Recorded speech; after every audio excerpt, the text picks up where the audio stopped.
All right, sorry about the late. I jumped the gun on starting tonight, everybody. But we're gonna go ahead and get started. We're waiting on one more person, but we're gonna go ahead and get started. They can jump in, and we'll deal with them when they get there. He's kind of hasn't really said when he's gonna come on, so I'm not gonna waste any more time. I'll just go ahead and get in because I've made you wait long enough. Frankly, I've waited long enough. I'm ready to play. I'll let the DM recap what we did last time, but other than that, I guess I don't got a lot to say, so I'm going to go ahead and turn things on over to the DM, and we'll get started in the city, town, grove of Gull that we approached last session. So, display Shazam. I'm going to jump back in our Discord, and... Mm-hmm. All right, John, go ahead and recap us from last time. Well, everybody. Last time on Dark Sun, our heroes had solved the problem of Ladopolis by saving the giant from the megapede nest there in underneath the island of Leto. Unfortunately, the prince kind of paid for his friendship with a giant with not his life, but he did definitely get heavily injured.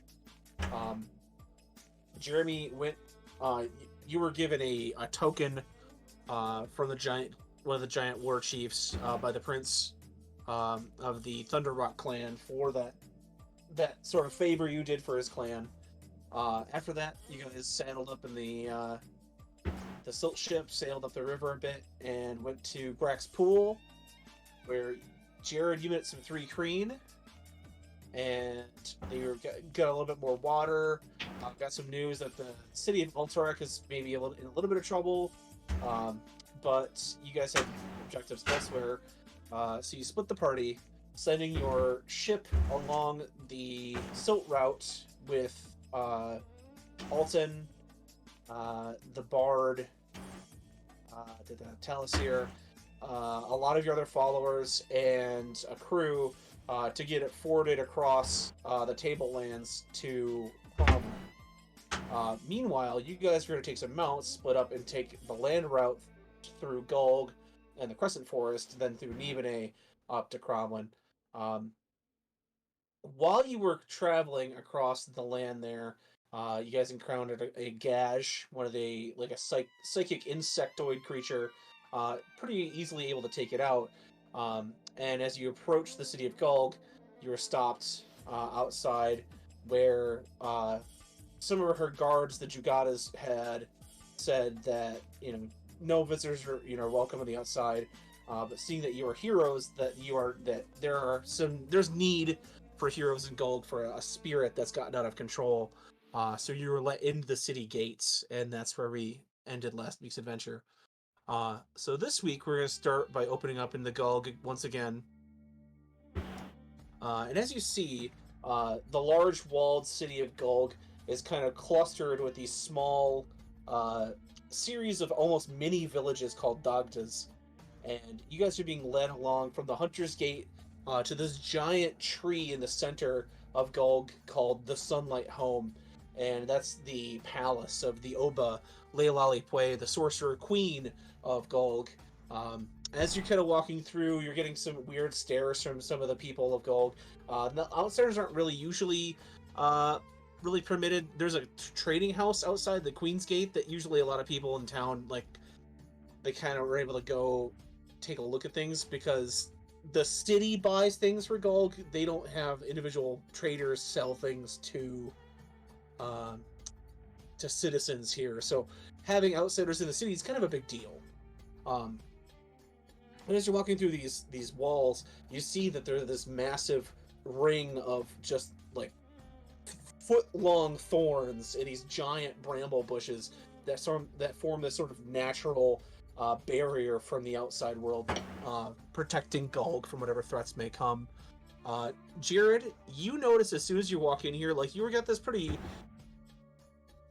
calm vibe from the forest itself, that it was not like intense, but there was a sort of a silence here. But when you walk into Gulg, you almost feel this like lingering repression, like this is like a prison of sorts. And that the natural world is here, but it's probably not here of its own volition. It's kind of the feeling that you're getting from the spirits kind of around you. As you guys are led to the Sunlight Home, you're stopped out in front of the building for just a small bit, and the guards say, we will get the Oba, and we will tell her that we bring some mercenaries to her for an audience, and you will remain here. As he walks away, you guys have a few minutes in this small little area of Gold to kind of look around. We'll start with getting some initiatives for interactions. So let me get my sheet out here. And if you guys want to give me just a straight up D20 roll. I rolled a 5.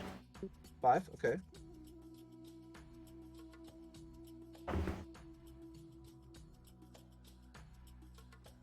This sheet is messy. I'm gonna start a second sheet here. About to keep it around though, because all my NPC notes are from the last session are on that sheet. All right.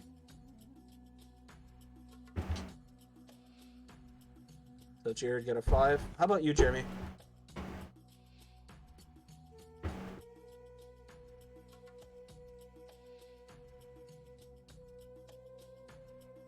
Jeremy, can you hear me? Let me check my. All right, I had it on mute. My bad. I got an 8. 8. Okay. 8. Micah. 14. 14. Minor. 7. 7. Okay. Jesse gets in. I'll have a roll. For right now, just we'll just say that Kilian is kind of silently following behind, just kind of watching and waiting for an opportunity to take some initiative here.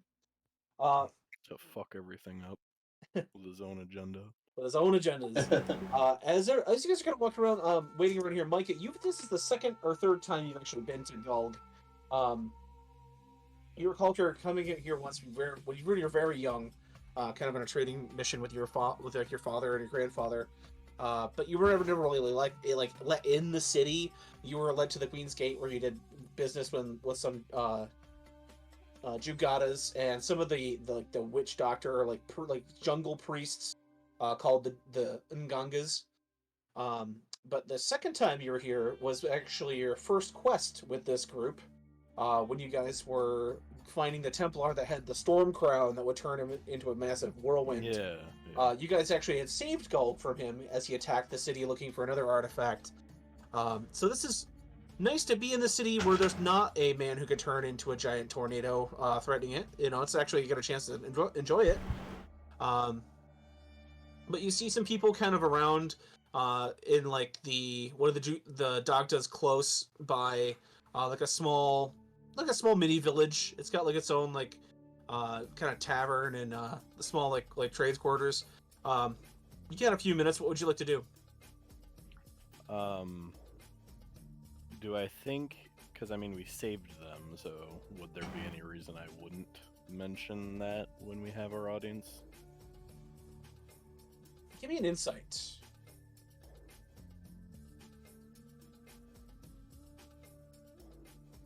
bring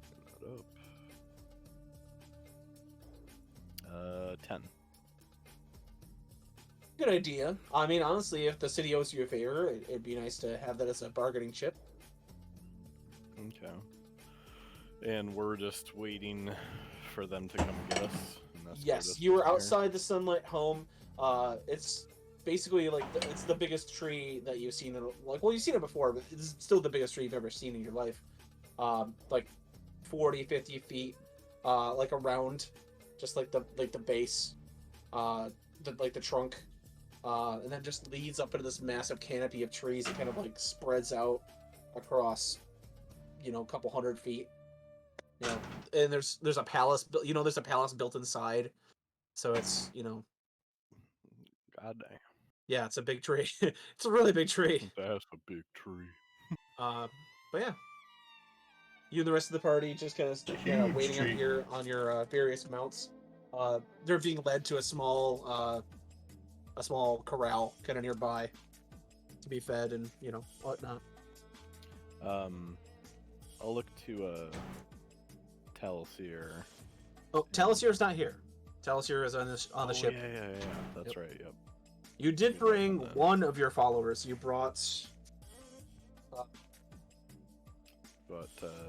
Gildus. Gildus. Yeah. Needed to make a name for himself. Young Gildus. Young and handsome Gildus. You see him kind of clutching his spear, looking around. You guys are kind of getting some weird stares. That not Dragonborn don't really get out here to this edge of the edge of Gulg too often. They're not really many visitors, but Dragonborn even less so. Right. I guess I'll kind of look at the party and say, there is that tavern nearby. We could go there and get away from so many prying eyes.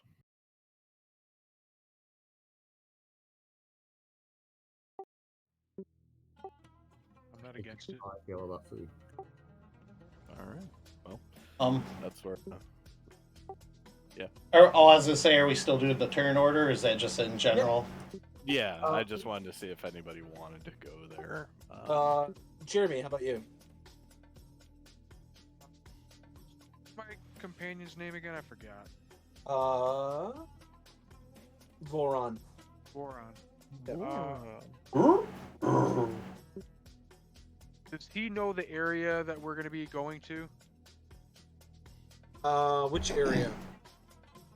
Our next location, like our next objective. He has not been in the Crescent Woods before, but he has been to some other dense kind of foresty jungle areas. He says, I've been around, yeah. Not here, but elsewhere. Do you have any questions? Basically, just kind of want to ask him, like, what he thinks supplies we'll need, and try to acquire them here if we can. Well, being so lush and surrounded by all this vegetation, we should be fine for a while. Plenty of game to hunt. Water could be an issue, but I know we brought plenty. I would watch for predators, though. Obviously, in this kind of jungle, you can get stuck up on real easy. Watch out for snakes. What's up, Jesse? Welcome to the game tonight. We just started. You guys just entered the city of Gulg and are kind of waiting to be seen by the Oba, Layla Poi. If you want to go ahead and roll me a d20 for your interact initiative for the rest of the session, I can go ahead and record that. Okay. I'm gonna try to do roll 20, but I gotcha. I might have to look away. Jesse had a mishap with his what do you call it? LASIK surgery. LASIK Eyeballs. surgery. So yeah, Well, it wasn't really a mishap. It was a unforeseen complication. unforeseen complication. Yeah, So- basically, my corneas were a lot more jacked up than they thought, or that any of the tests suggested. So I had to lie on a table and watch them literally scrape them out. You see. But not feel any of it. Saw it. Yeah, that's the weird Yeah. part. Fucking see it though is the thing. I rolled a natural 20. All right. So, as you guys are walking around, Jeremy, you're kind of talking to Voron. I'll let you, Moner. You said me? Yep. I don't know if we're going to the tavern. Might as well go to the tavern. Okay, going to the tavern. How about you, Jared? You said there's a little, like a city-provided market or something. A lot of General these store? these places have their own like little, basically a small marketplace. Every one of these little circles, these little dagdas or dagadas or whatever, they have basically they're self-contained cities. Oh, okay. Is there one within reasonable distance, like what the time we are given right now? Like, Yeah, there's just- one to the south. You guys are kind of near this part of the Sunlight Home. There's a larger one like right here. That's kind of what you see. That's what Malagos is looking at. There's like a small hut. You can see, or like a longhouse, and you can see some people like walking in and out with like clay cups. Okay. Freda appears like she's, I don't want to say visibly, but audibly like quiet and kind of reserved, and she's kind of like absent-mindedly wringing her hands a little bit, and she kind of nudges Snafu, and she's like, maybe we should try to fit in a little more. Don't you think? We should probably get some clothing that could make us blend in a little better, right? Ooh, what? She wants to get clothing so we don't stand out so much, being who we are, where we are. I mean, just other people. What are you nervous about? This place, I'm feeling so claustrophobic. Everything just feels so closed in. I just feel like everybody here would just want to either get rid of us or take us in. I don't like it. Feel like we should lay as low as possible while we're here. He just kind of raises an eyebrow because he doesn't quite he's not feeling it, or not feeling what you're feeling, and just kind of, wow, I mean, we could just keep an extra eye open, I guess. Hmm.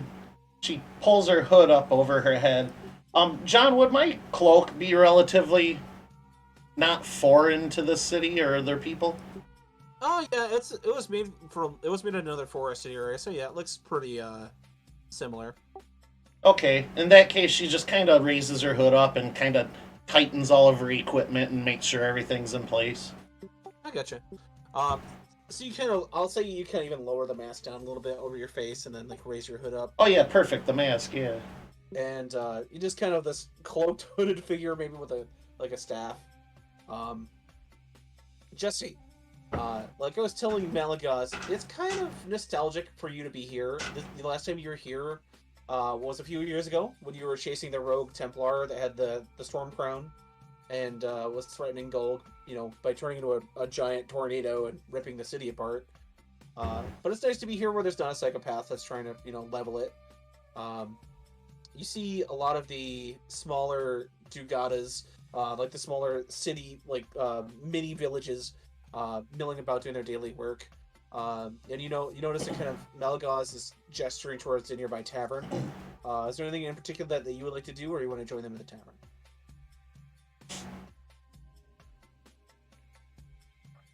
Let's get drunk. Okay. So I'll say, Jared, did you just want to go with them to the tavern and kind of lay low? Yeah. Okay. Yeah. While you guys are heading out there, you go through the smaller, that's kind of the smaller inner fencing gates of the Dugana to the south here. And as you walk into the longhouse, you can see a picture of what appears to be this sort of six-legged creature chasing what appears to be like a jackal, and it's called and it's not written down, but as you walk in, there's a man behind this sort of there's like a series of tables and a small, like a low bar. It says, "Welcome to the Green Jackal. Well, if you'd like to take a seat, I'll be with you in just a moment. We don't normally deal with outsiders." As you kind of walk in, you're getting a lot of stares from a lot of the craftsmen and the warriors and the hunters. But you're showing a small table, kind of off in the corner. In about 5 minutes worth of waiting, the man from behind the counter comes by, like, "What can I get you today?"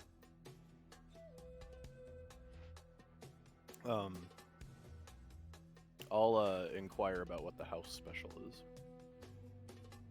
We have a rare treat here. We actually have wine is in season this season. The Oba has blessed us with a good crop this year, and we were able to make quite a good batch of the Queen's Reserve. Oh, I'm a bit of a wine aficionado myself. I'd like to try that. Okay. Anything else? Anybody would like to partake in the Queen's special vintage? I mean, I'll have some, but I'm more curious about what your food situation is here. Well, we have a very distinct flavor. We have fried beetles, and he goes and takes what you see as a normal. It's a normal kind of a. Let me see here. I forgot the name of that creature. It's a normal beetle that you've seen around. It's usually used as a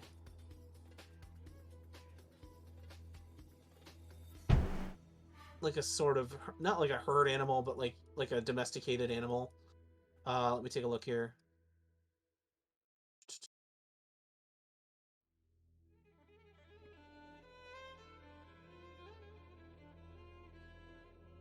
Is it a huru?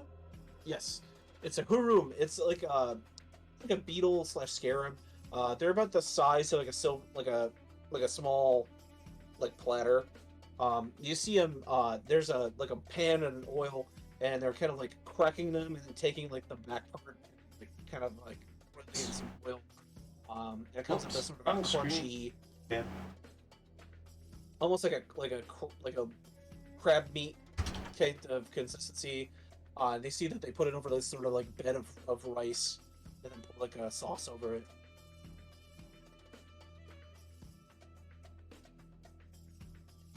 Looks tasty. Let's try it. All right. He's okay.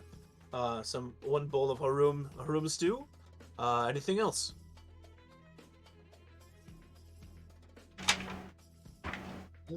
I guess that'll be all for me. All right. Anything for anyone else?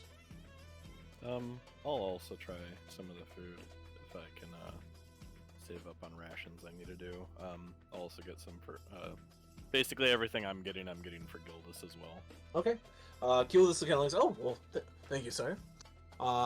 As he walks away, walks back. He brings out a couple of bowls of the harum stew, and a large bottle of. And it's like a sort of like those like clay sake bottles you see in Japan. He like removes the cork.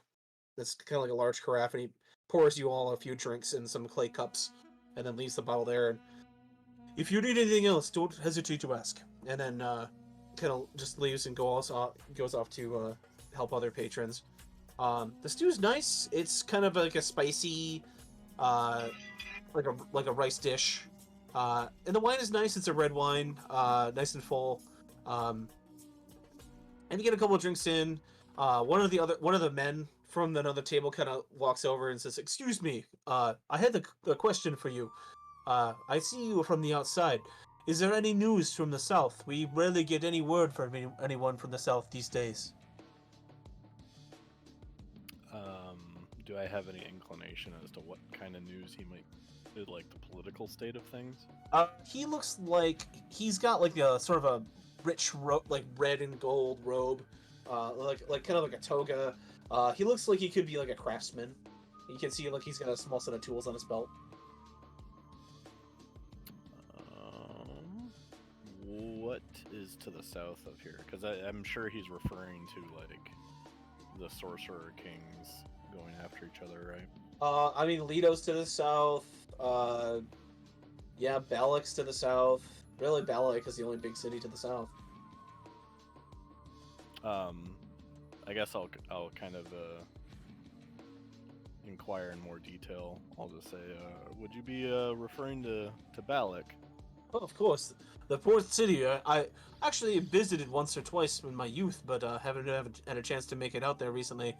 I hear since the Imix incident, it's been kind of things have been tense. I've heard. Tense, but you know, Balak prevails.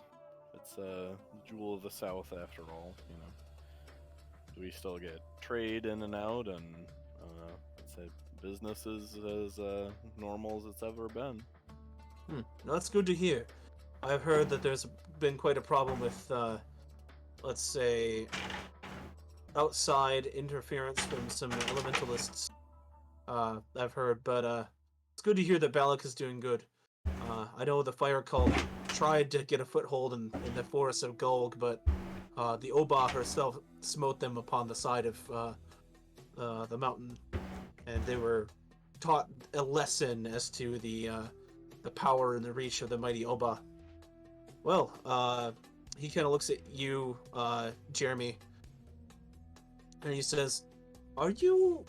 You wouldn't have. This is a strange question, my friend. I know. You wouldn't happen to be Rocknar, would you?" That is correct. I thought that was you. You probably don't remember me. I was in a trade caravan about 2 years ago out west, and when we were staying at the trade city there, you and your companions had repelled a attack from a few bands of raiders. You actually saved my life. I don't know if you remember, but I'd like to say thank you. Let me buy you a drink. Be happy to enjoy a beverage. He walks over. He kind of goes away for a second. Walks back over with another like a small bottle of. I'll say he buys you a broy. Kind of slides it there, and he says, "I have heard that the Kingstriders are still operating out of the south and the west. It's good to know that there's some reliable people on the roads keeping them safe. I will say I have heard of some trouble up ahead near Nibane. They say that there's a group of Arakoa that have recently come down from the Black Spine Mountains that are making that area of the Bremel Pass almost impassable. So if you're going anywhere toward Nibane, maybe toward Kromlin, watch the skies because the Arakoa have been relentless. I'll be sure to keep that in mind. Well, I should let you get back to your drink, son. Let me just say thank you one more time, and he kind of bows and walks away. For the next few minutes are pretty easy. Just enjoying some nice, shade from the outside, and Jared, while you're kind of sitting here silently, you hear this sort of like thrumming, like a pulsating sound,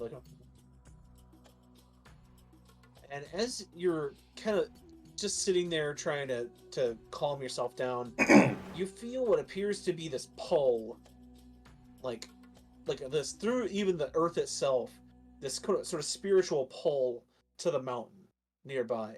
Uh, you kind of get up and look out the window, and you see this massive range of mountains to the north, and you don't quite know where or what part, but you can hear the mountains calling to you. Okay.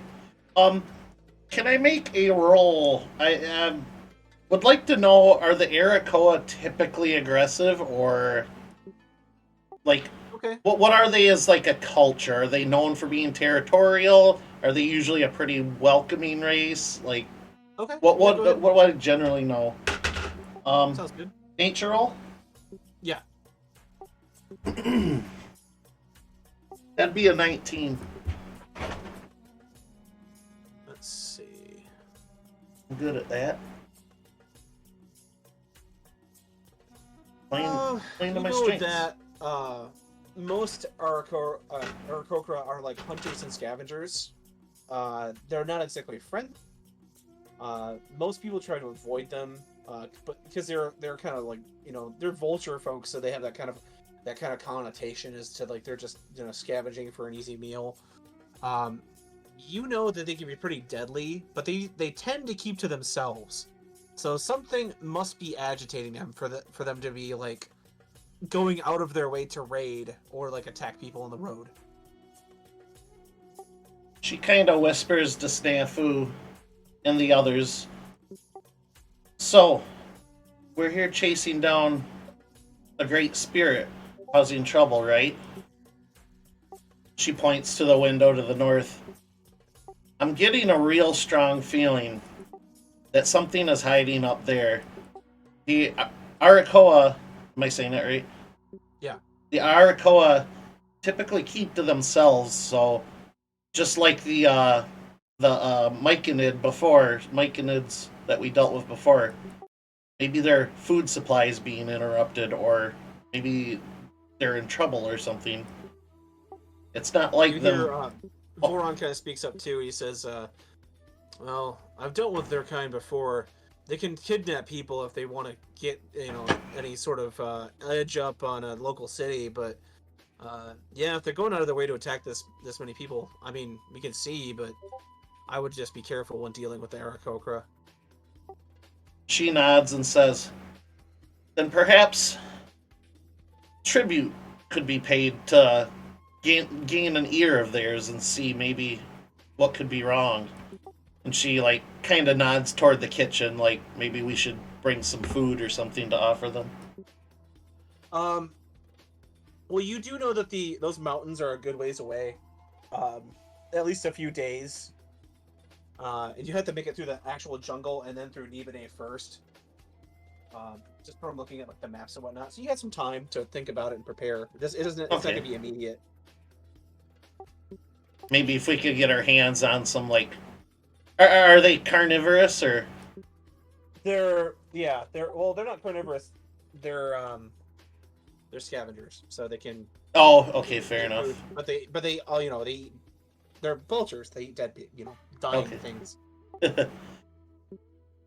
Maybe if we can get our hands on some jerky or something, maybe. I wish I wouldn't have sent Telesir away then if we were gonna play a tribute for them.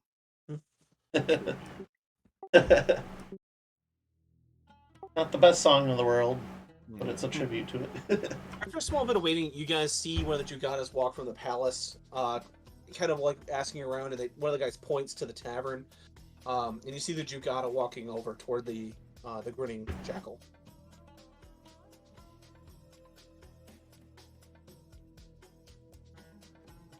After a small bit, the Jugada walks in, says, "Your audience is now. Please come with me. The Oba will see you." As you guys kind of get up, there's some hushed whispers, and the bartender says, "Oh, if you're a guest of the Oba, your meal is on us. You owe us nothing. Thank you, thank you." And just bows down, and the Jugada kind of nods.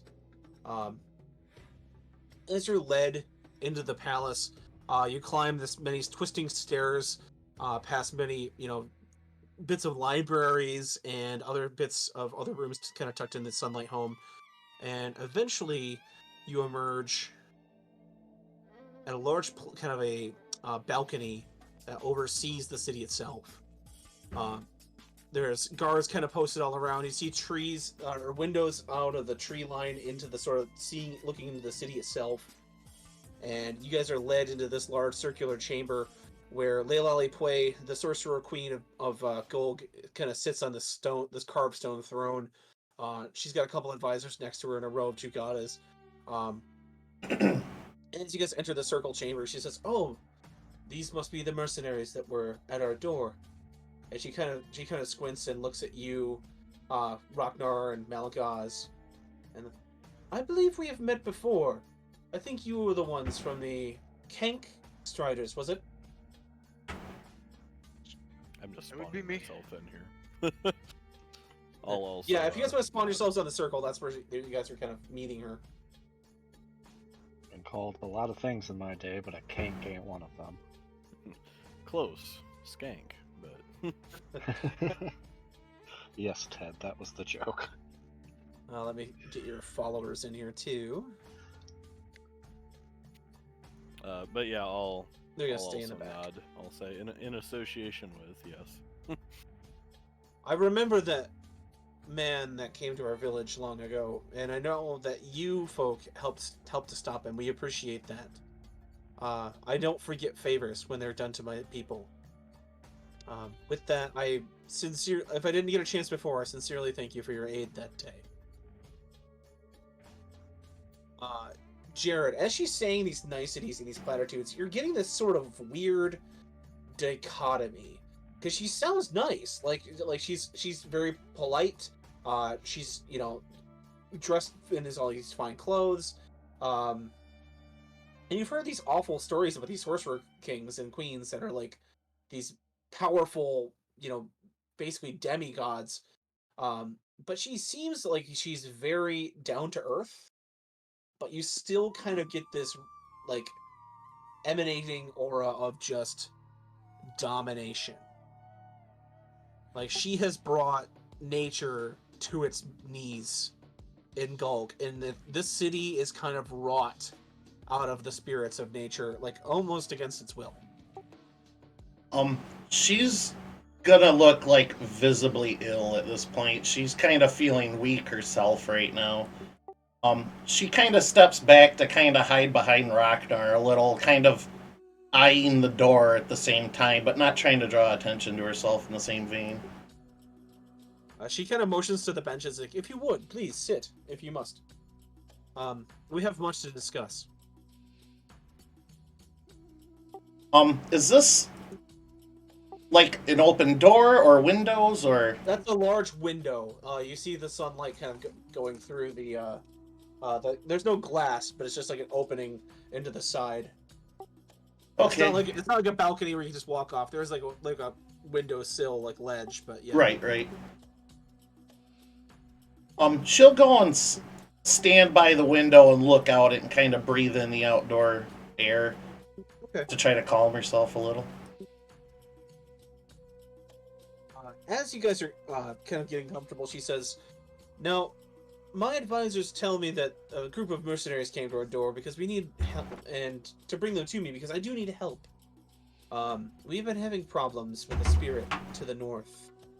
A mysterious spirit had driven out our miners from the Stormclaw Mountains, slaughtering most of them and leaving the rest to die in the jungle alone, as its other spirits and other creatures hunted them down. Now, we have a lot of, let's say, tensions going with the city of Nibene to the north over territorial disputes, and I don't want any possible sources of income, maybe from this new mine, to be interrupted. We could use all the resources and all the money that we can in this coming conflict. I would be very grateful if you and the rest of your band were to do us the city of Gold, another favor, and help my Ngangas here travel to the mountains and figure out why the spirits have gone rogue. I am prepared to pay you handsomely for this favor. Eating there, Jesse. Sounds like a salad. Sounds like a salad. Spring rolls. Spring roll. I like spring rolls. Spring roll. Where's a good? You know what? We'll say that Voron's a half elf because I like this token. It's a nice half elf warrior. There we go. He looks like he works on the dock in like New York. Well, he's from a dock city. There you go. Either that or he works for like a butchering plant and he just like fucking sacks the shit out of like hanging meat when no one's around. Butchering's my day job. Being a mercenary is my passion. Okay. As you are kind of shown around here,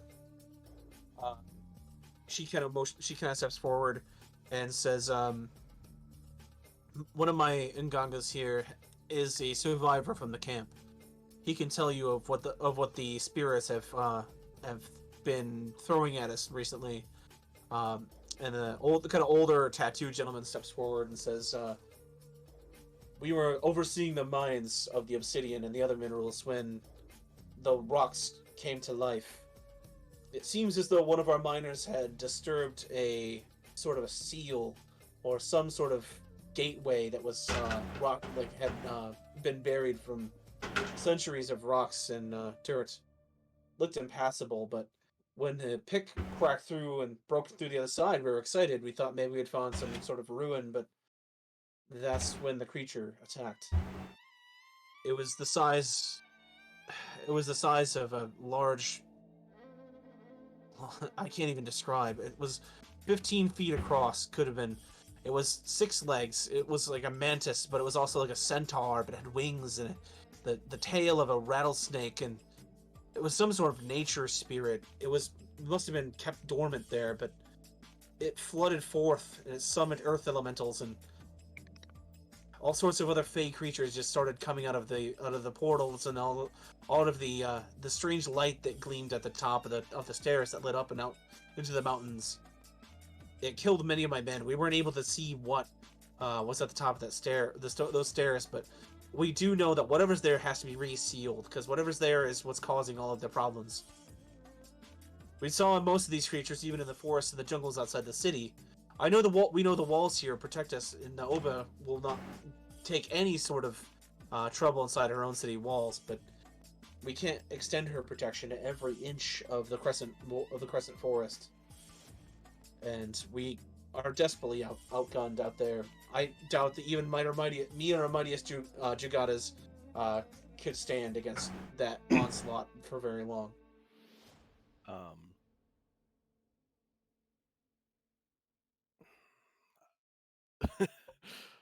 I'm just going to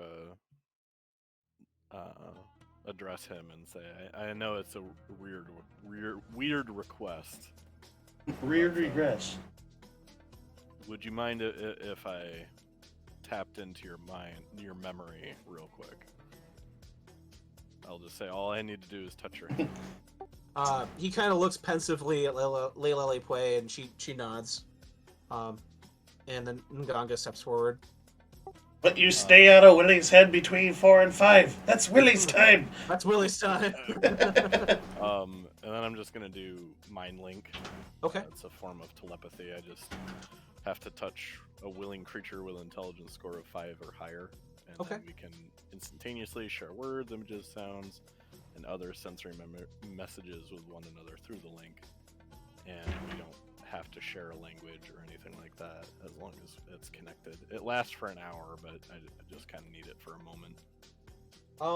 As you are kind of going through his mind, from the past, I'll say, a couple days, you are in this mind, and I'll actually show you get these images here.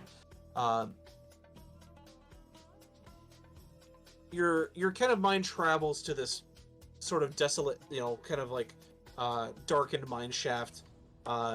Maybe the lights of the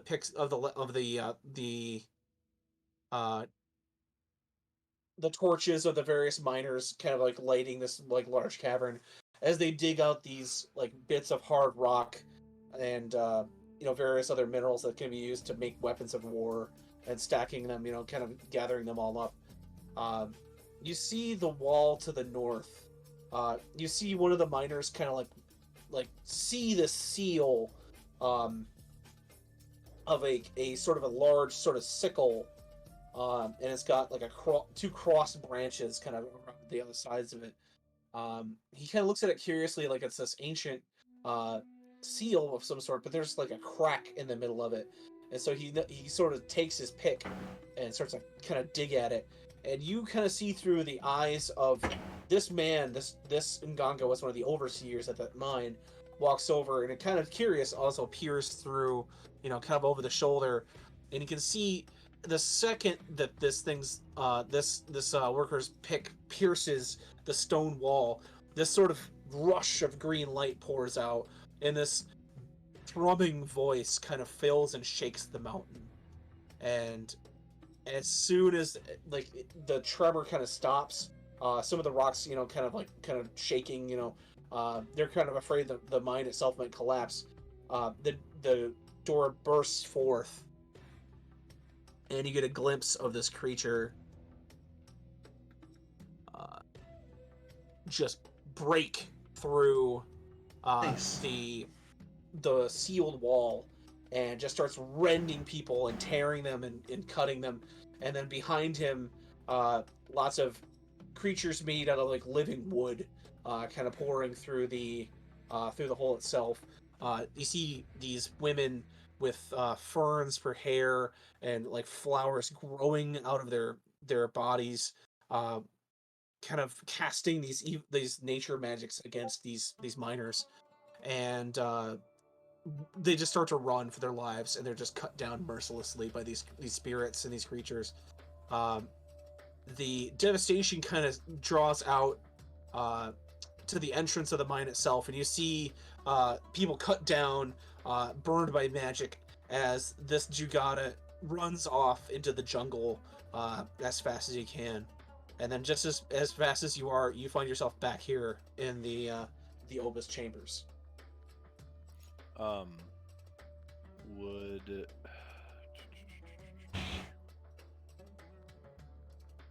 curious. Would a history or arcana check help me recognize that symbol that was on the door? You can try it. God, I've been watching too much Game Grumps lately. All I have is Aaron in my head going, "You got it." Got it. You kind of come up for a second there at the end. What'd you say? I've been watching too much Game Grumps because I just have Aaron in my head going, "You got it." You got it. One. You got it. I love those Game Grumps remixes. I haven't listened to them in a long time though. Yeah. I got a 21 in either history or arcana. It's the same. The history check is what really brings you more of like you kind of play it back in your head, and the seal on the door is kind of what jogs the memory. You've seen it in different interpretations, but that sickle with the branches, that is usually a symbol left behind by druidic orders. And something like that being disturbed, that spirit might have been some kind of guardian spirit of this maybe a druid circle. Gotcha. Because that's the one thing that druids guard the most is their inner circles. Outsiders are not permitted inside. That's kind of the one thing that kind of draws you is that symbol. Okay.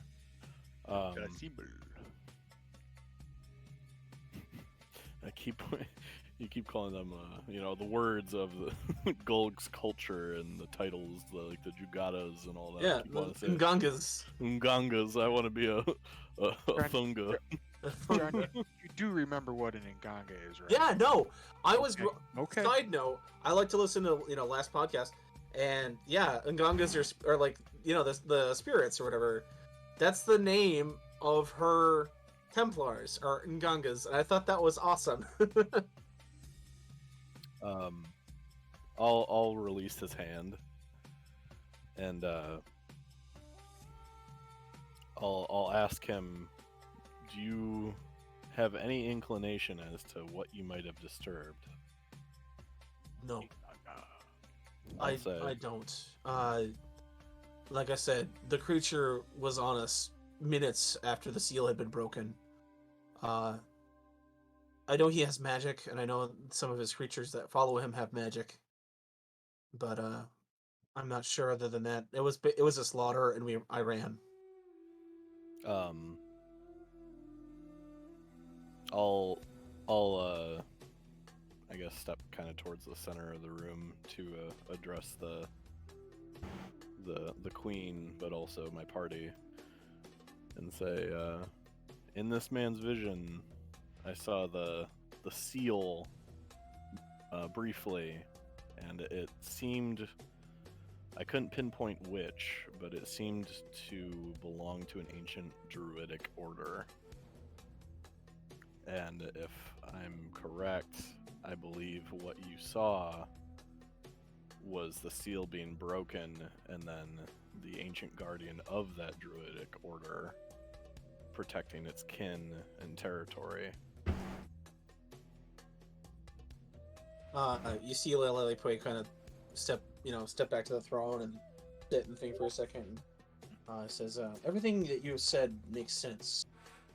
I know long ago many circles of druids called the Crescent Forest their home, but through either wars or other conflicts, many of them are driven out or found homes elsewhere.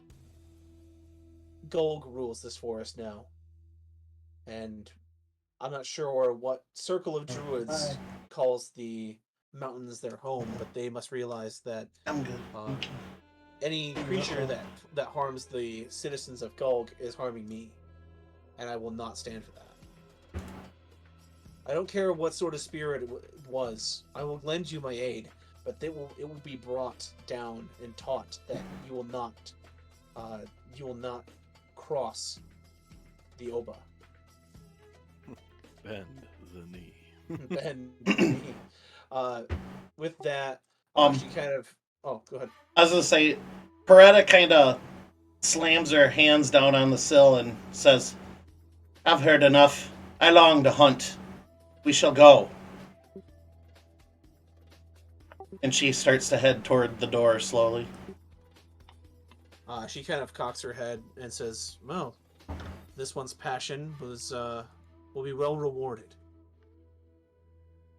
She says, "If you were to bring me the head of this creature, or at least proof that the druidic area has been resealed so I can reopen my mines, I will grant you a sum of 100 platinum.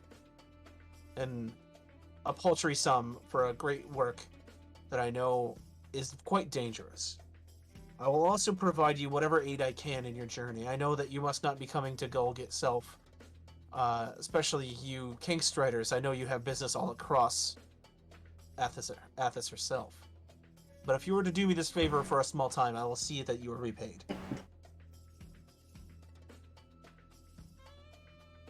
I'll look to the group and, well, Beretta walks out of the room. I'll just poke her outside somewhere for now. She jumps out the window. Just pretend she made her way outside somewhere. I say, Yeah, we if can we walk. can You can smirk. see the hallway. There you go. You're walking out the hallway. There we go. Cool. Yeah, Okay. who kind of smirks because he suspects he knows what Peretta's thinking, but he'll ask, he'll be like, pardon me for asking, do you know much about trees? It seems silly, you probably do. What if dying trees and healing them? Well, I don't know about healing them. I know about, let's say, dealing with them. The tree that you're in, this type of tree does not normally grow this large, this expansive. I have found the spirit of the tree, and I've bound it. And it answers to my will alone.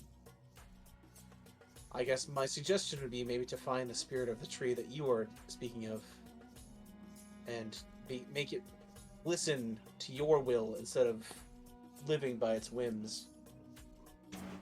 I see. Beretta. Quick question before I do this. The cantrip message, does that invoke any visual, audible, anything that can be seen, heard, anything like that? Let's take a look. I get the impression that it can't. It's only travels to who I want it to, it says, but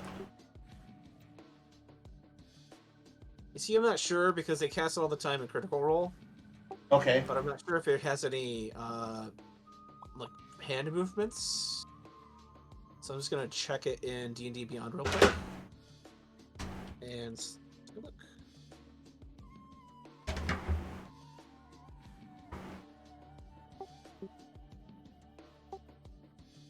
Components. Okay, yeah, it is verbal, I see. Verbal. I'll say because you're so far away, if you want to give me a stealth, you can try to do it stealthily. Yeah, I can whisper it. I'm really good at stealth, so how about a 17? That'll work. As you kind of like sidle up against the wall at an angle where you know none of the guards can see you, you're able to like point at your target and cast your spell. I kind of whisper under my breath to Snafu, get that blood money up front if you want any of it at all. And then, I can reply, right? I'm sorry? I can reply to that, can I? Yes, you can respond to that message.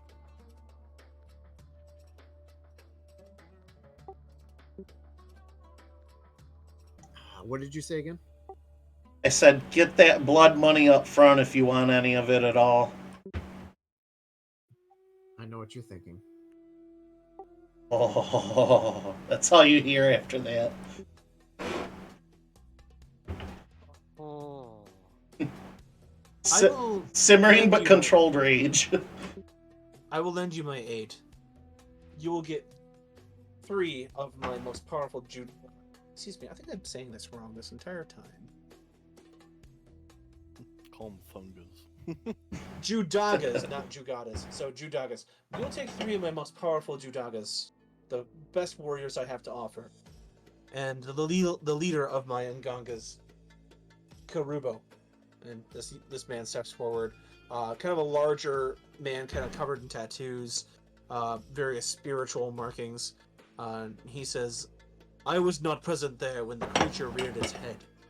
Had I been there, I would have resolved it myself. But I realize that I alone cannot defeat an entire army of rogue spirits. I will gladly take any help that you might offer in our attempt to retake the mine."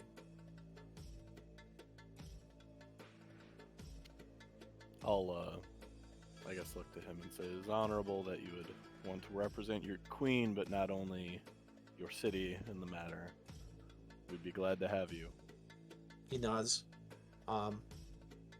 With that, Leilalipe kind of stands and bows and says, "Gulg thanks you for your service. Now, Sorry. if you..." Oh, go ahead. Just may I ask quick? You say to contact the spirits of the tree that I may have any recommendations on how to do such a thing? She kind of smiles and she says, "That would be telling." That would be what? Sorry. Telling. It's a trade secret. She kind of says, "There are many secrets that I was taught in the long ago by my former master that I will choose not to share with others." I see. Enough. You will stay the night here in my city, be protected, and you will leave the next day in your mission. But we'll see you fed and housed well. And with that, she motions the guards. Karubo kind of stands aside and says, "I will meet you tomorrow. If at the People's Gate, we will head north into the jungles toward the Stormclaw Mountains. And from there, maybe we can retake the mines from these spirits." Okay. We will meet you at the People's Gate. And with that, you were escorted out of the Sunlight home to one of the nearby Dagadas to spend the night. As you guys have a night here in Gold to kind of go over things, Jesse, what would you like to do?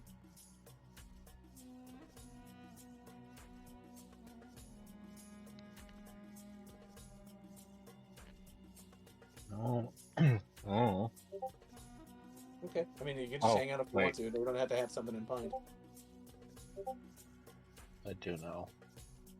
Okay. I want to, where are they?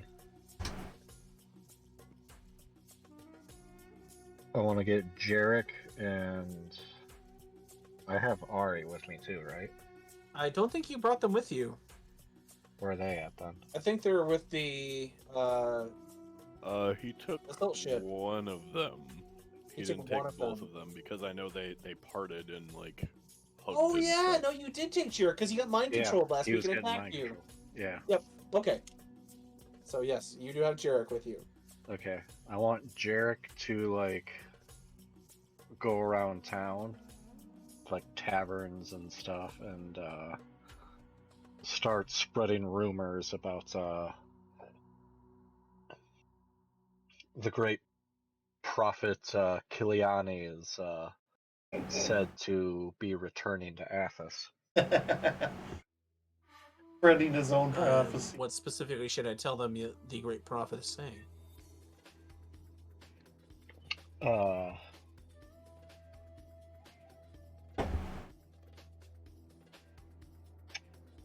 That he's returning to Athos to bring salvation. To bring salvation to all who seek it, and would see this world a better place, free of conflict and strife. You know, things like that.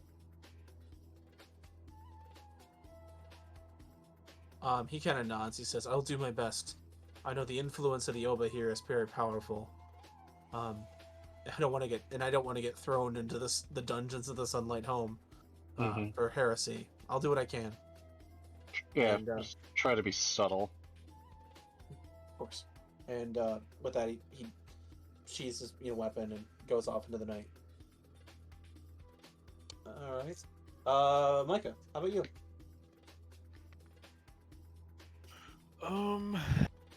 Hang.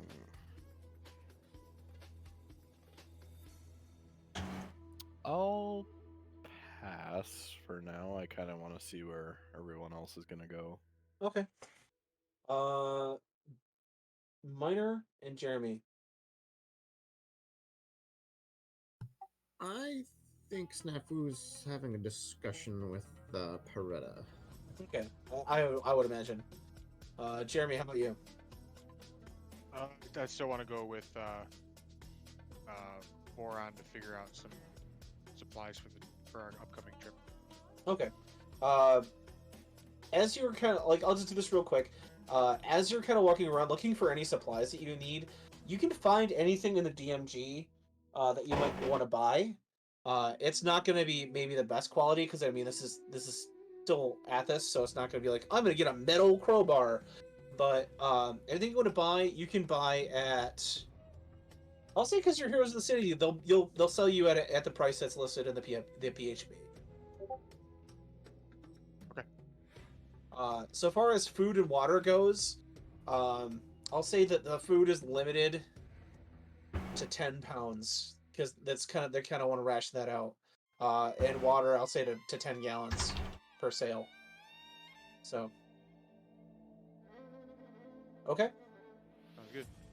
Also, while you're out, go ahead and give me an insight check. Inside.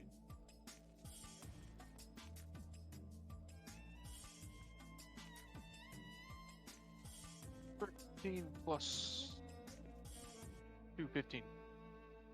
Go ahead and make another tick on your learning of survival because as you're going through, Voron is teaching you about like different survival techniques in the jungle. Boom. 50%. And Jared, how about you?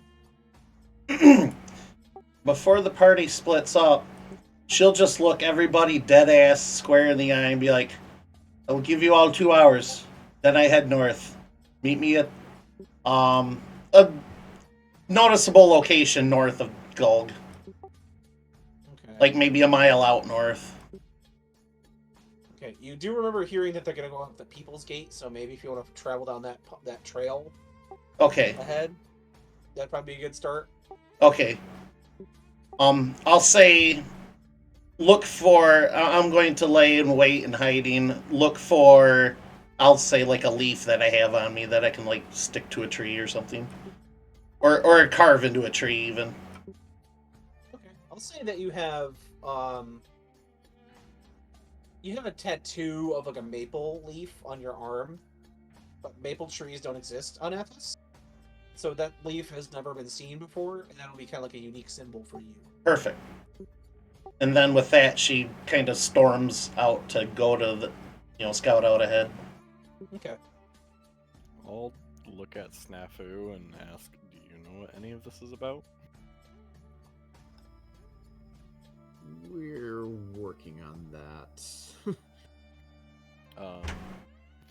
Because if this is about storming out to kill a spirit before tomorrow, I mean, I'd suggest we probably wait till they're there, unless she has some kind of other objective. What? Wink. Okay, out of character. What's the name of this lady again that's running this town? Lalepue? Lelelepue.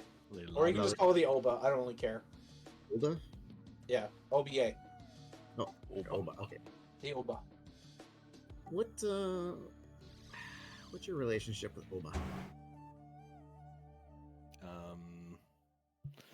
A little bit better than it is with other sorcerer kings. I mean, we haven't ever personally met, but the fact we saved the city of Gold previously puts us in good standing. But we have no personal relation outside of today.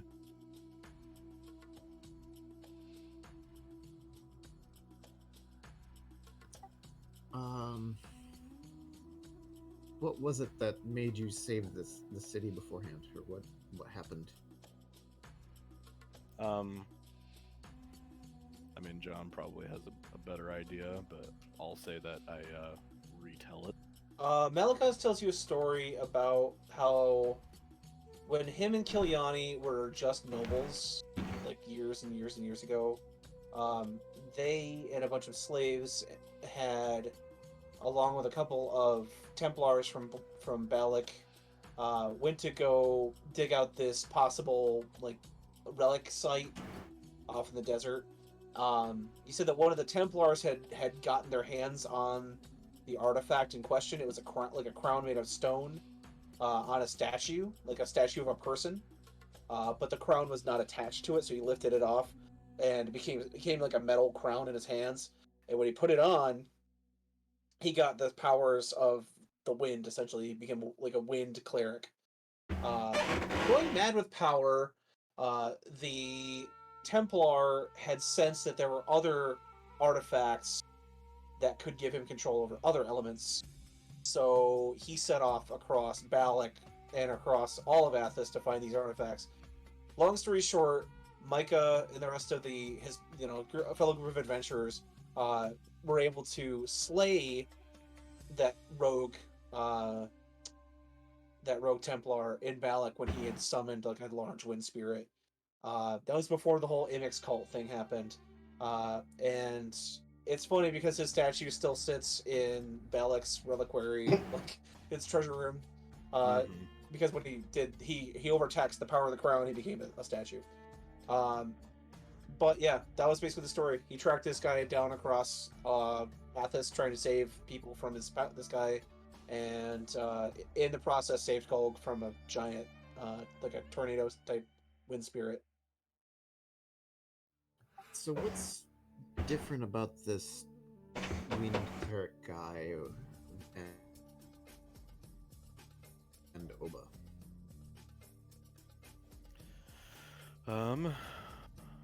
Well, I guess it kind of comes into a moral gray area. I'm sure they seep over each other. Oba, like other sorcerer kings, she tends to be the most, I guess, caring of them. I'll kind of just relay the political state of how I know it of sorcerer kings. Like, they come in all shapes and sizes and all kinds of different moral compasses. She seems to be a protector of her people. You can agree or disagree with her means of it, but she does take care of them, and they mainly keep to themselves. Whereas down in Balak, I mean, it's like a religious calling of anything elemental. And there's secrecy and plotting, and she kind of seems to be doing her own thing.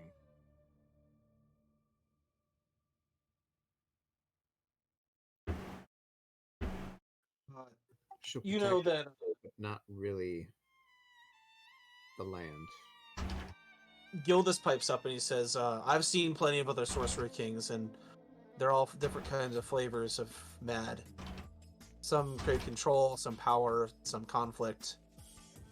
I'm not quite sure what to call the Oba. Maybe control. Seems like she bends the spirits of this place to her will, but at least she's protecting her people. I've heard of sorcerer kings that throw legions of slaves against armies that it can't possibly defeat just to wear them down, so that when the real soldiers get there, they have a chance. They're all different flavors of evil, but it seems like Leilani Pue is maybe a little less evil than some, but I'm not sure. Okay. I'll take things into consideration, I guess.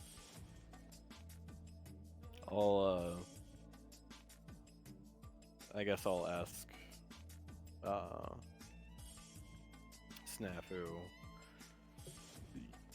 You don't come to the cities much, you and Peretta, I'm guessing. No. Why? It's kind of the way of the world nowadays. Nor has there really ever been righteous leaders on Athos. It's kind of who's gonna step up and make the world a better place is questionable. I mean, there are rays of hope in this world, whether it be the resistance or other kanks.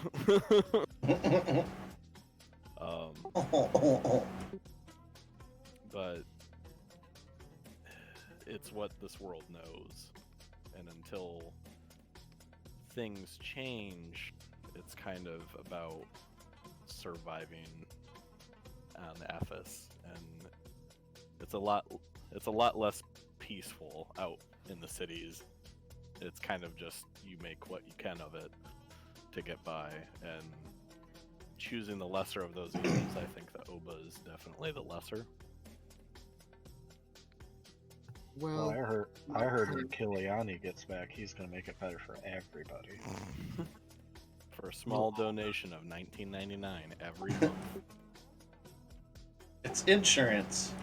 Yeah. I mean, it's all anybody's talking about. my clan and my people are of this world as well, and it is not our way. So, I guess that's what I'm getting at, is this is how the rest of the world is. I understand that what little I know of Pyretta, it may not be the most pleasant to hear somebody talk so boldly about how they feel about the spirits and what they mean to them. But on the other hand, most sorcerer kings would just outright kill them or enslave them for power instead of a means of life and survival. sounds like the Oba wants to enslave this one anyway. The guardian of the druids. Yeah. Oh no, she wants us to kill it or seal it back up. If we have a means, I would like to not destroy another ancient order in my lifetime. Man, 5 is too much. Yeah, as I say, keyword there being another. Order meaning the spirits, right?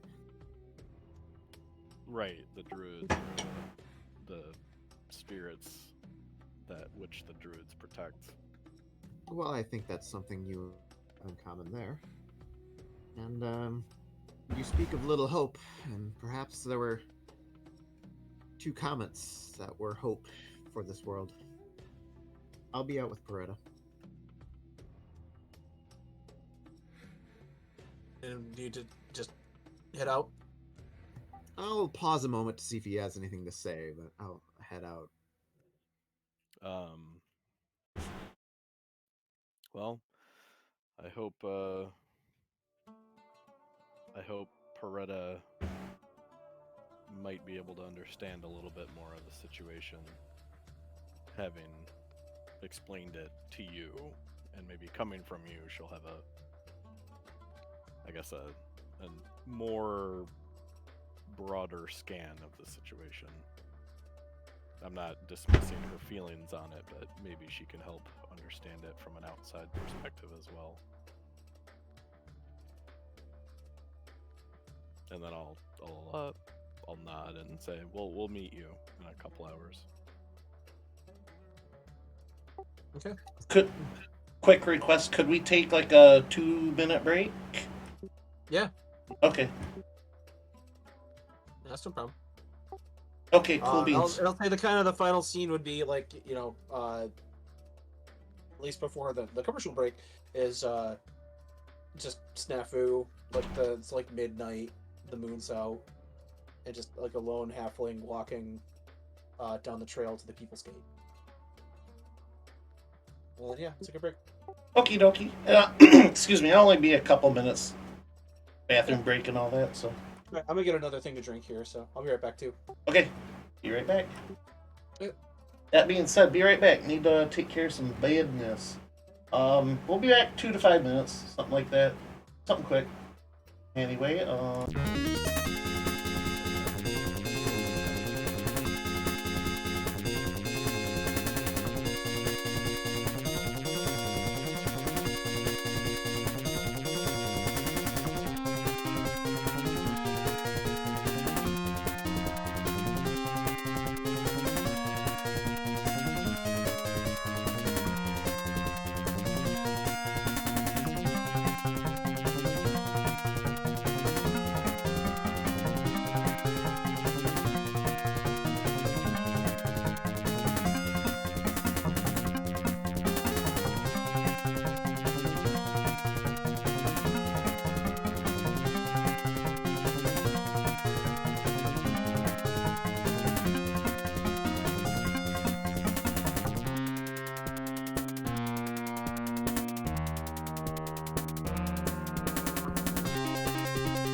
heck?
I'm back, by the way.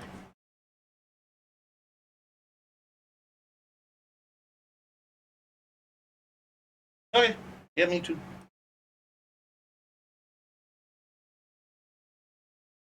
Back. Back in. Okie doke.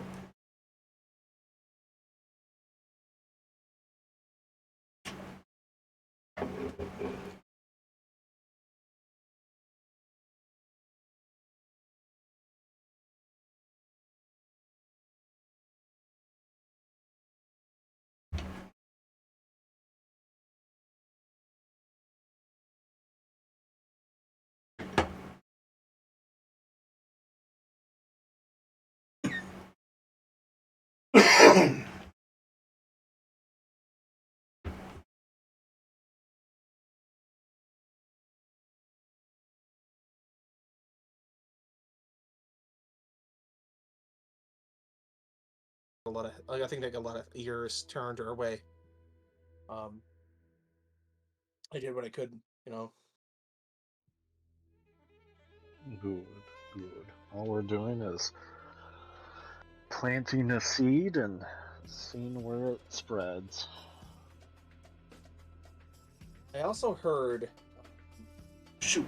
from a couple people, actually, when I brought up the spirits, that apparently there is a wind temple to the north. That could have something to do maybe the Arakoa going a little crazy. I know that they have a series of different settlements in the Black Spine Mountains. Maybe that could be a reason why they're going crazy. I don't know. But if there's other elementalists, and I know there's, you told me of the elemental prince Hydra, but maybe there's others working their influence across Athens as well. Maybe we should be cautious. Oh, no doubt. I like to think that when Jarek is just casually like talking about, with people about this stuff, he's just like sitting at the bar and he's like slumped over the counter, over his drink, just mind himself, and he's like, I hear wood spirits are pretty dumb. These water spirits are pretty cool. You know, I could go for right now. A tall glass of water. Oh wait, you guys don't know what that is, do you? I kind of think of that shop guy from South Park, specifically the episode Aspen. He's in a few episodes, but when the kids are like, gee, I wonder what's up on that hill, and he just comes up like wiping apart. He's like, yeah, that's the Wacanow Mountain. Dead Indian tribe buried there, yeah. Yeah. Yeah, like comes in just explaining everything, like he knows totally everything about it. During the night last night, let's say we'll go with what you're doing here, Pyretta. As you walk through the People's Gate, you started your way north along a trail into the Crescent Forest. As soon as you kind of leave the gates of Gulg, that sort of oppressive feeling leaves. Like the more distant you get from the city, and as you kind of turn to look, when you kind of close your eyes and pull yourself inward and kind of like do it like kind of when you commune with spirits, you look at the wall of that, like those massive thorns, and you see spirits of like wood or spirits of wind, uh, basically other like earth spirits, like reaching out from like a cage, like they have been bound to this wall and bound to the city to protect it against kind of their will. Um, and it's a place that doesn't really, you don't like being there. It's like a spiritual prison. But you know that elsewhere there's places you can help. Elsewhere there's things that you could do to maybe even the playing field a little bit. So as you kind of walk forward into the woods, you notice that pull from the mountain getting stronger, and it almost can guide you, you think, to where you think maybe this entity that woke up and the power you feel pulling you toward the mountain could be connected. Okay. Um. Do, does it have like a tangible form in my head that I could maybe send a message to? You try reaching out. I'll say you try to reach out with like another message spell, something along those lines, and you just get like echoes of an entity like trying to shout at someone like at the other side of a block. Like you can see that you're getting a sort of reaction, but you can't gauge it or like interact with it. Okay. I more or less was just trying to get its attention that I'm coming, anyways. Okay. So You that's also, while you're doing this, you notice that there are other things in the forest that aren't concerned with allegiances or behaviors. They just want to take out fury and wrath on whatever they find. And you might, be wise to defend yourself against such spirits, because you've dealt with spirits both good, bad, and just wild. Oh You're not yeah, sure. no. She's quite aware this is like a dog eat dog. Like the natural order of things is no less hostile than civilization. So Okay. yeah, she totally understands that. That's why she's being so careful about this right now. But as you're kind of walking, you do notice like a ways back, Snafu exit the People's Gate and start to walk north. Um, I'll wait for him. I mean, I did say anybody wanted to come, they could come. So Okay. Snafu, after maybe about 10, 15 minutes of walking up the trail, you see Pyretta kind of leaning up against a tree.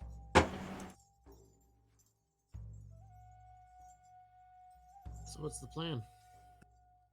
hmm. She looks to the south. She says, "Well, I'll certainly have no part of that."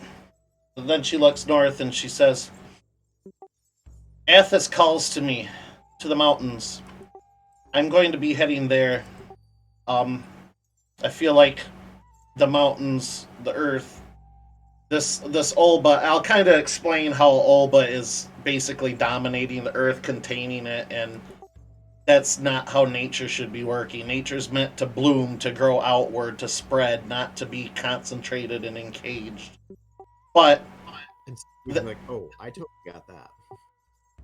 and of course, I would understand why the mountain would be angry for them pillaging and plundering only to put these resources further to drain the planet, using the planet to kill the planet. So she's like, firstly, I would like to speak to this spirit. I would like to see if it's going to be hostile toward us. Um, Even though I may be on its side, as is all of nature, it might not be on your side in return. So we should still be cautious. And that being said, the Arakoa are more wild than I probably could anticipate. So treat them as you would any other wild beast if they should attack. You want me to eat them? I mean, they are poultry. I'm just like, all right. You do notice it is getting kind of late, and if you have a journey that you're going to have to make, you still haven't slept all day. You Right, want to right. find a place to bed down for the night.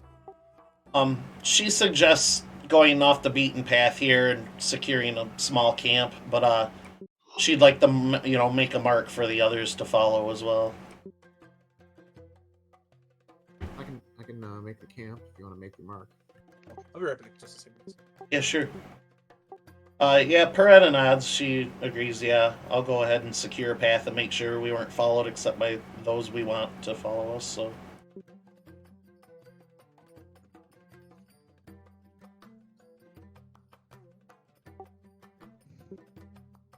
but she'll go ahead and like break off a tree branch and make like a makeshift torch for you, since it's easy for her to light stuff. You can start the campfire with. So yeah, I'll see you guys make a camp like a ways away, leaving signs for your fellow party members. And the next day, the rest of the party meets up with Karubo, and he's got 3 of the Judagas with him, and 2 other Ngangas priests. So you have a party of 6 members of the from Gulg, kind of as your escorts. And as you guys sort of mount up, do you want to take your mounts with you, or do you want to leave them here? It's up to you.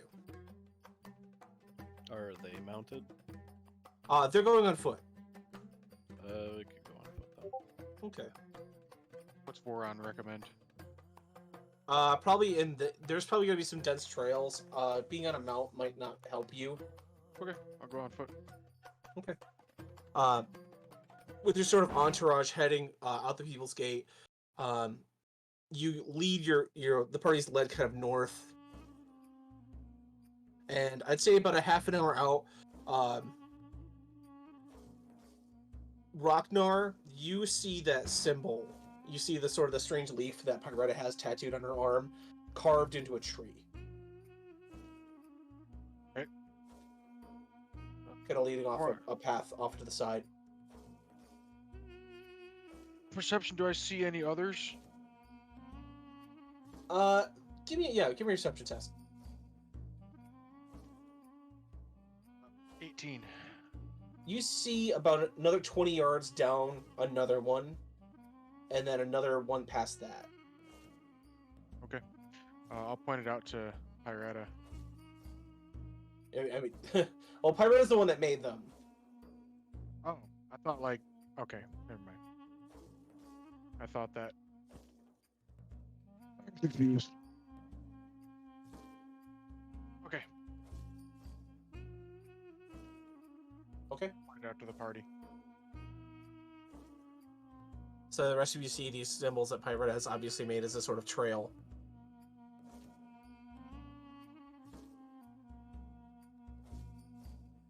As you guys are moving, you can see that Judagas and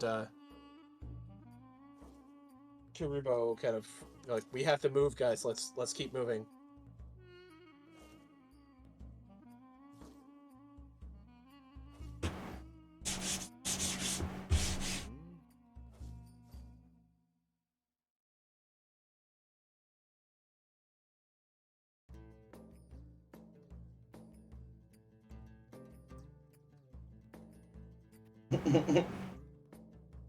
Contemplating. Oh, well, I guess Snafu and Pyretta aren't with us, right? No.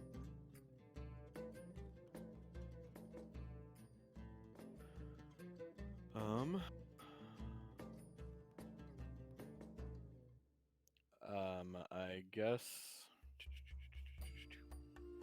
Well, you're probably better at survival than me and Jesse. I'll look to you, Jeremy, and I'll say, well, I don't know what their reason is, but if you can follow them and get them with the rest of the group, we'll stick. I'll at least stick with them. Okay. But yeah, I'll try to stall or whatever as I can so that you guys can catch up. Okay. So as you and the rest of your entourage sort of keep traveling with Karubo and the rest of them, I need you, Jeremy, to make a survival test.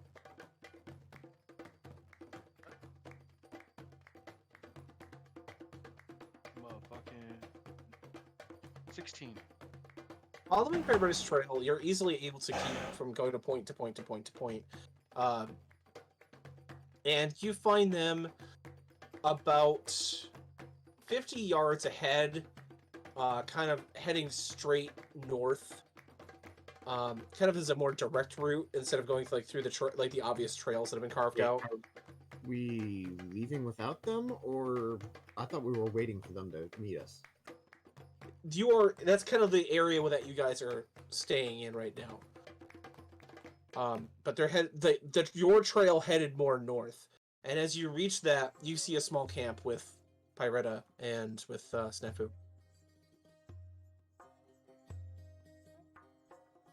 Is it just Ragnar that came? Yeah, just Ragnar comes. You see it. You hear him before you see him.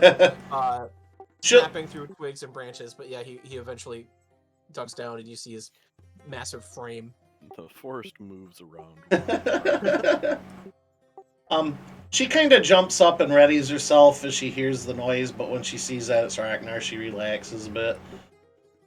Excuse me. Ragnar. What's that? If we were just like, what, you didn't know that was Ragnar?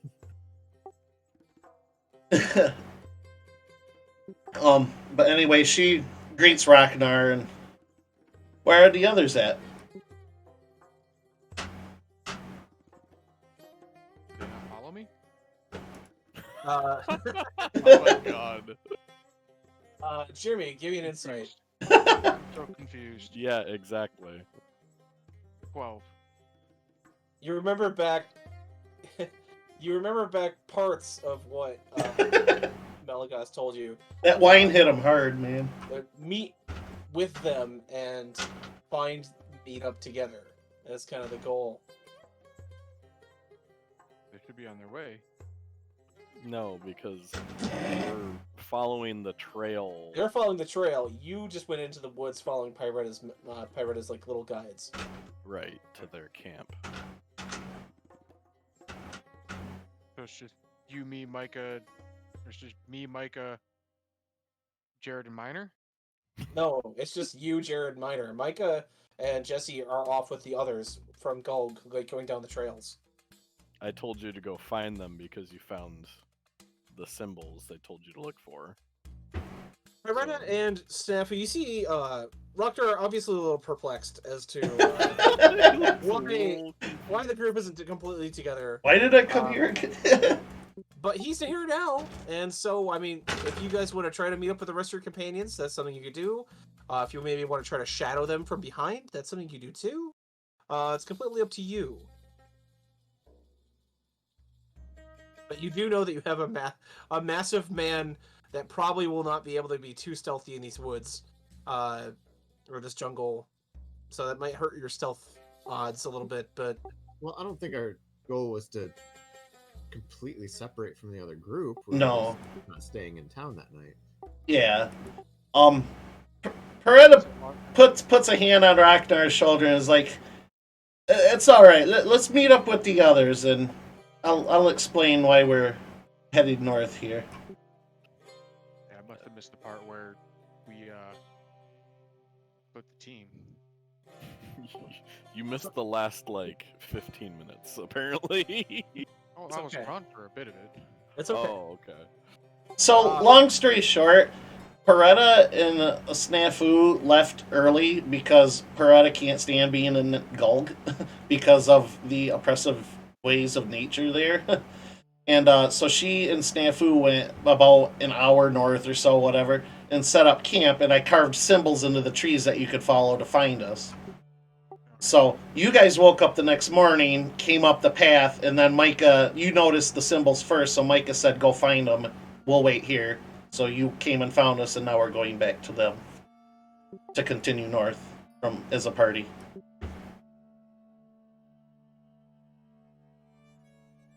As you guys are kind of going over this, the rest of you following the entourage from Gulg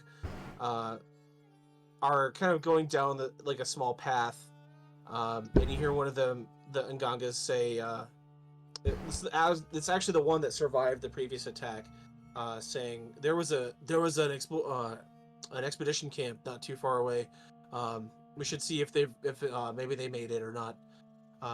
And as you kind of round this clearing, you find yourselves in front of this sort of large jungle clearing.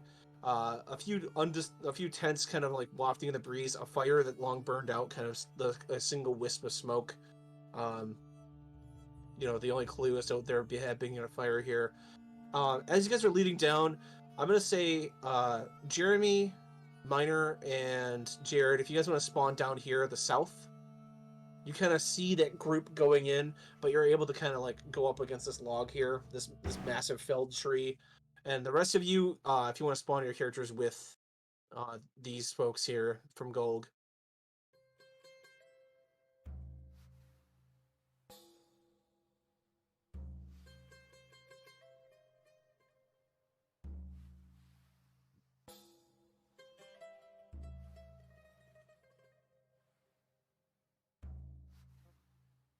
Oh, where's the other follower?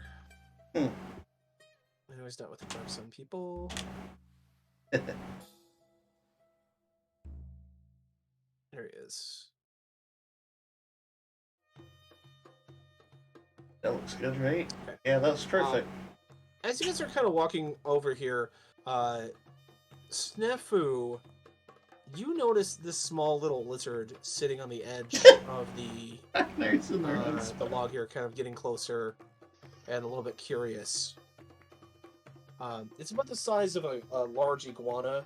It's got these orange and green sort of like gradiented scales. Orange at the belly, kind of going to a jade green at the back. Sort of skittering along the log. And as it looks at you, it kind of cocks its head and it starts to slowly approach you. It was 11 on nature check I rolled. Do I know what the thing is? You know it's a creature called... This is going to be a weird name. It's a creature called a critic. It's a small lizard. You know it has some sort of ability or some sort of use, but you're not quite sure. They are easily domesticated. Some people keep them... They're really judgy. Does it laugh by going, oh, oh, oh, oh? It stinks. It seems really interested in some of the rotting food you have on your person. It kind of sits right on the log in front of you and cocks its head. Its little tongue sniffing the air of your rancid pockets. Things don't usually approach me, so this has me a little curious. Am I seeing this happen right in front of me here? Yeah. You guys are kind of like, you see the rest of the group, and before you're able to go, you see this lizard kind of crawl up to Snafu. 18 nature. What do I know about it?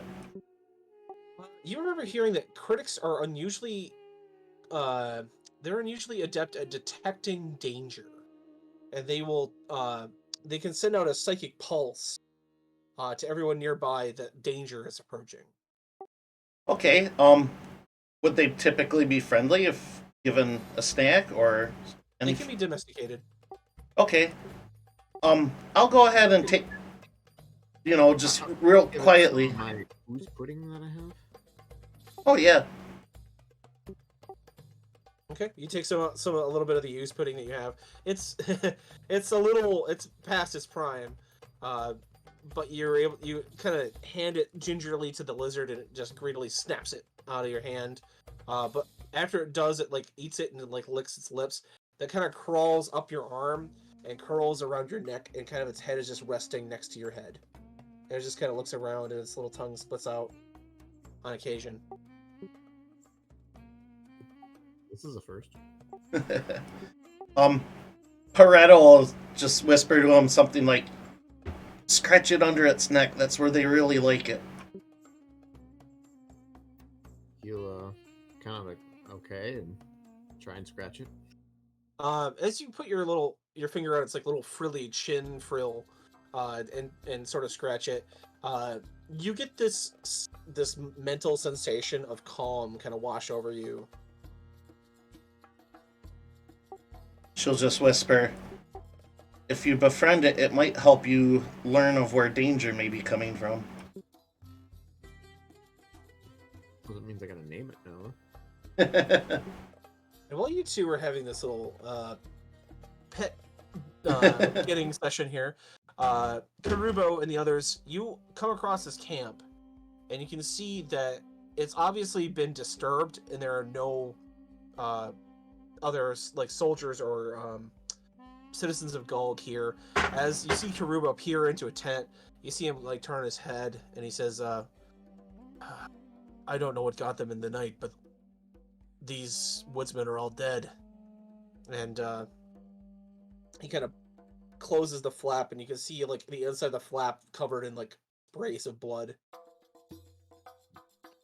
So there must have been other survivors then from the expedition. That's what it appears like.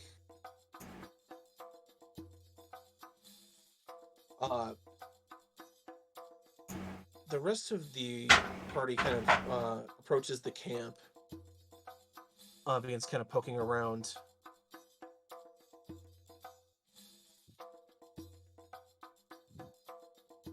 Kind of seeing if they can find any clues. Karuba says, "See if you can find anything that remains of the enemy. Maybe if they've left some sort of clue behind, we can use it to use it to our advantage." You see him holding up his hands and begins to cast a spell. He is going to. You see him put this sort of shield around his body, and he's covered with this sort of magical barrier, like he's preparing himself for any sort of trouble that might come his way. So he has cast a spell on himself of protection.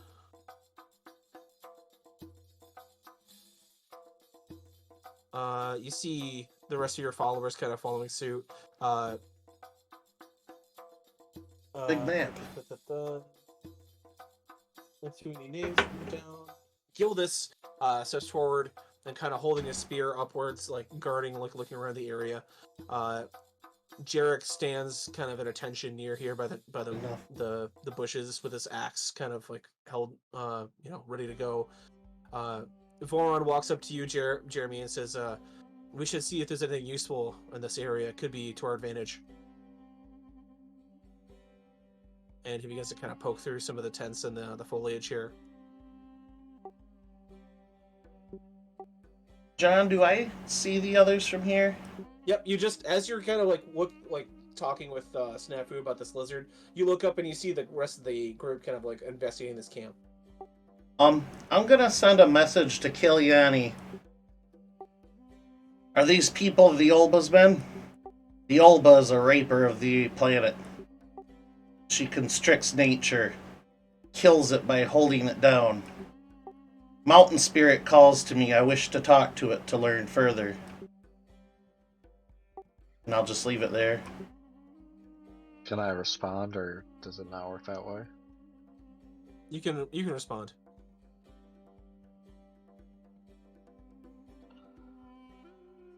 I'll say,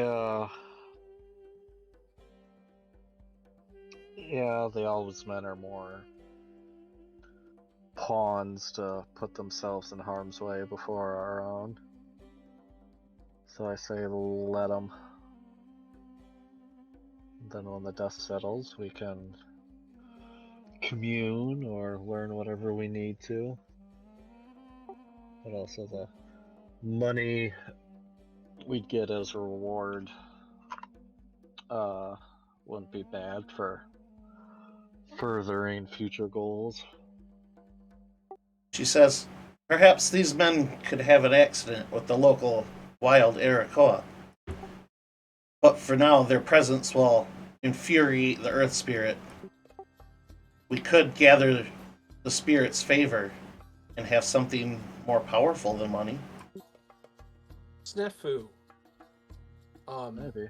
As you're sort of tickling the ridge of the lizard kind of on your shoulder, you see its head snap up, and suddenly your mind is filled with this adrenaline surge of like a fight or flight response. Drawing the bow and looking around. Give me a perception test.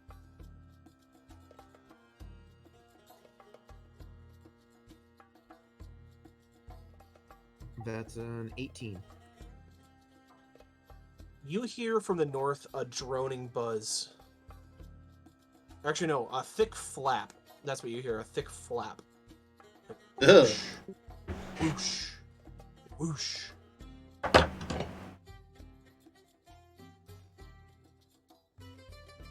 I'll kind of step up from this log, make myself known from the other party, and just kind of whistle and point. Okay. Snafu kind of, you see the rest of the party kind of whirl around, and Snafu steps up and points. You point to where the sound is, and moments before it would land, you see this monstrosity of nature and spirit land with a thud into the clearing. You see this creature has antlers made of tree limbs. It has 4 legs, these dragon-like wings, wicked claws, and a rattlesnake tail. And you can see it as it bends down and holds its hand, it makes a fist, and then from the surrounding forest pours these strange wood-like creatures, armed with a natural shield and a club, kind of formed out of its own body. And as they descend into you, I'm going to need everybody to roll initiatives. Because you were warned of the danger miner, you're going to get advantage on this initiative roll.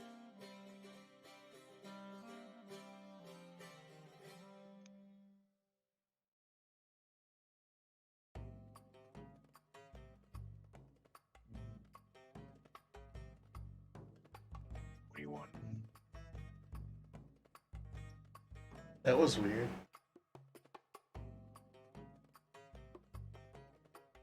I'll look at Peretta and be like, well, here's your field study.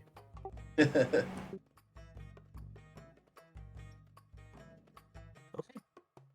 Let me get my initiative sheet here. Jared, what'd you get? 6. Jeremy, 21. 21. Micah, 5. Minor, 24. 4. Jesse, 6. 6. Great. Just to have it kind of go smoother, I'm going to have all the followers go off the same initiative.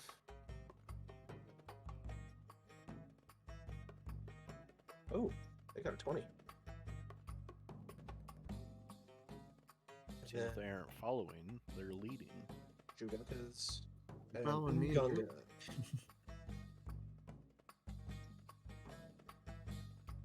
Evan. And Gungas.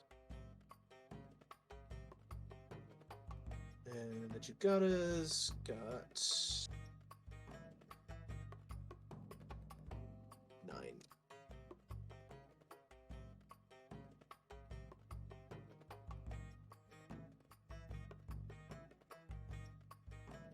Oh yeah, Jesse, did you see what was getting an HD remaster and not Diablo 2? It's from Nintendo. What from Nintendo? Legend of Mana. Really? Yeah. Yeah. Really? Scott sent me the notification because he knows how much I love that game. Mhm. And he was like, bro. And I was like, what? So I sent it to Mike, and he's like, yo. He's like, no, imagine if they do the Fantasy Star Online remaster. I was like, don't even get me started. Did the same company do that or something? No. Square Enix did, well, I guess back then would have been Squaresoft, did Legend of Mana. I gotcha.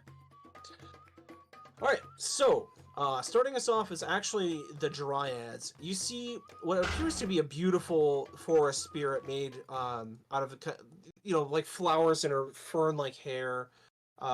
This beautiful creature with this sort of, like, wicked, like, look of malice kind of going across her face. This one, number 1, is going to move forward, and she is going to cast Entangle. Entangle. Untangle.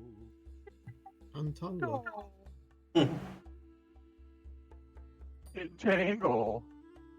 Do you have a voice modulator? Is Yeah, that what he you've been does. fucking doing this whole time? No, he swallowed a calculator, and that's why. Like last week. Let's speak and say I got hello, a teddy bear. hello, hello. She's gonna put it right here and get most of the people in the center here. So you see, she points her finger, and these grasping vines like snake their way up the legs of the Judagas and that one Ganga, as they're trying to, get themselves out of the spell range here.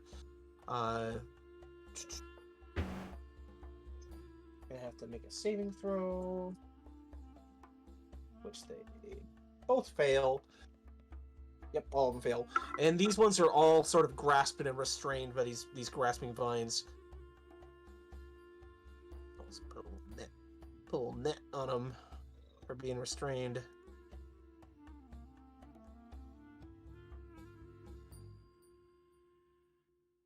This one steps forward, number 2. She's gonna go 1, 2, 2, 3, and actually, no, she has a bow. She's gonna use her bow. She has a sort of a bow made out of like natural branches and vines. She pulls an arrow, shoots number 3, hits him, and it's gonna do damage. You see number 3 move down, and she is actually going to cast. She's gonna cast Barkskin on herself. So see her kind of raise her natural defenses. After them, it is Jeremy.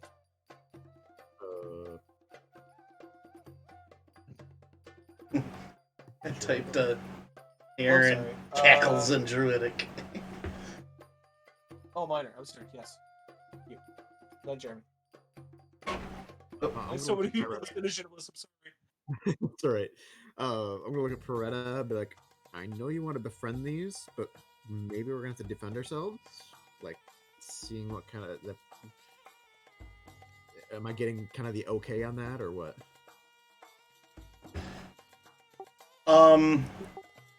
I gotta attempt something first, but I'm gonna attempt to speak to them. It's the Arakoa we should be worried about. So you'd rather I hold off, huh? Maybe miss a shot? I don't know. You could prep a shot or something. Just in case negotiations break down.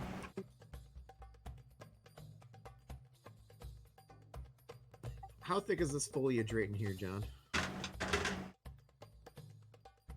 It's about like it's like shrubs and bushes. If you were to crouch in there, you can get full cover if you're made of stealth. Yeah, I'll move over here and prep an attack, I guess.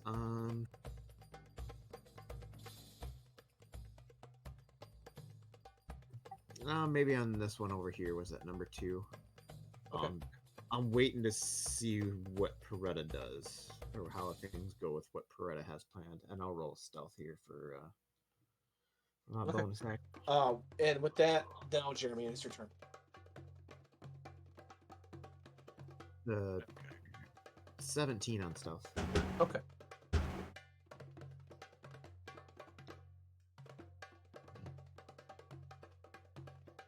These trees right here. How much cover will they give me? Let me draw the trunk of that tree. I don't want to attack just yet. I kind of want to move and get into a action. Get ready for an action.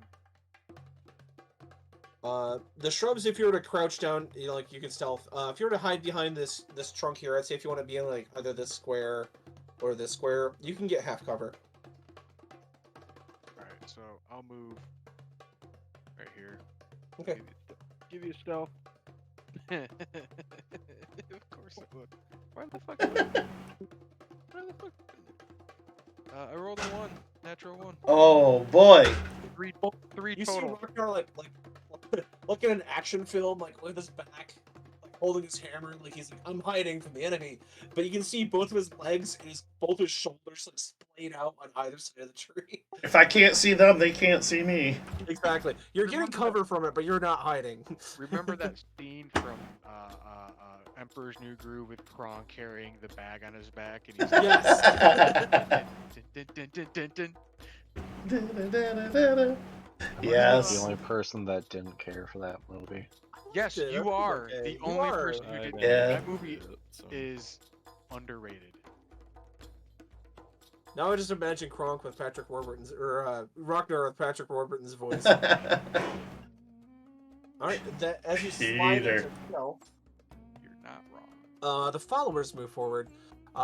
You see Gildas kind of take a position here. He's gonna make a spear attack against this Woodwode. And he's gonna crit that Woodwode.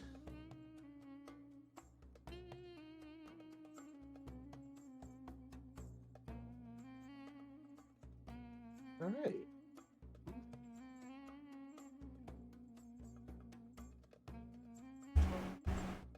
Okay. You see him thrust his spear into the Woodwode. It tries to raise up its natural like arm shield, but the spear slides right past it and actually impales into the eye of the Woodwode. It's not wounded. It's a construct, but you can see the magic dissipate.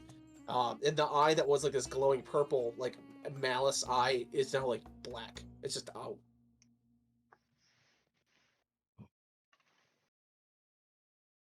Okay. I'm gonna use a bathroom real quick, and it's gonna be next. Next player's turn is gonna be Jared and Jesse. Think about what you're gonna do, okay? All right.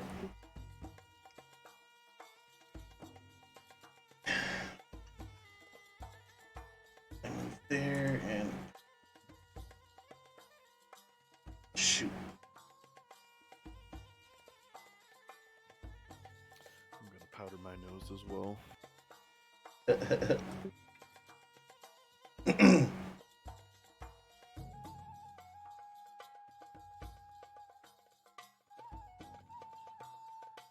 There.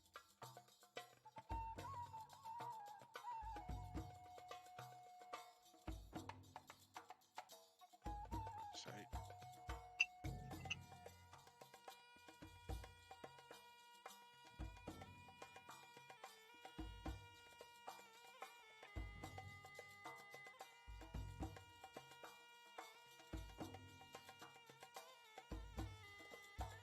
Oh, what?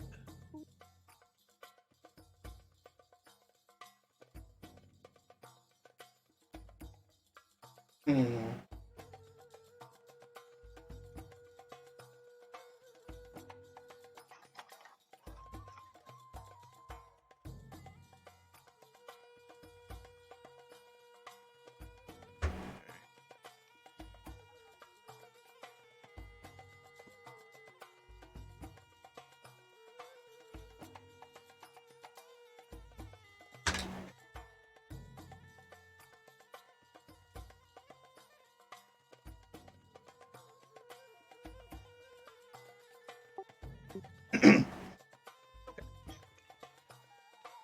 So the other follower's turns. Jarek is going to move. Actually, you know what? He's gonna move here and prep an action.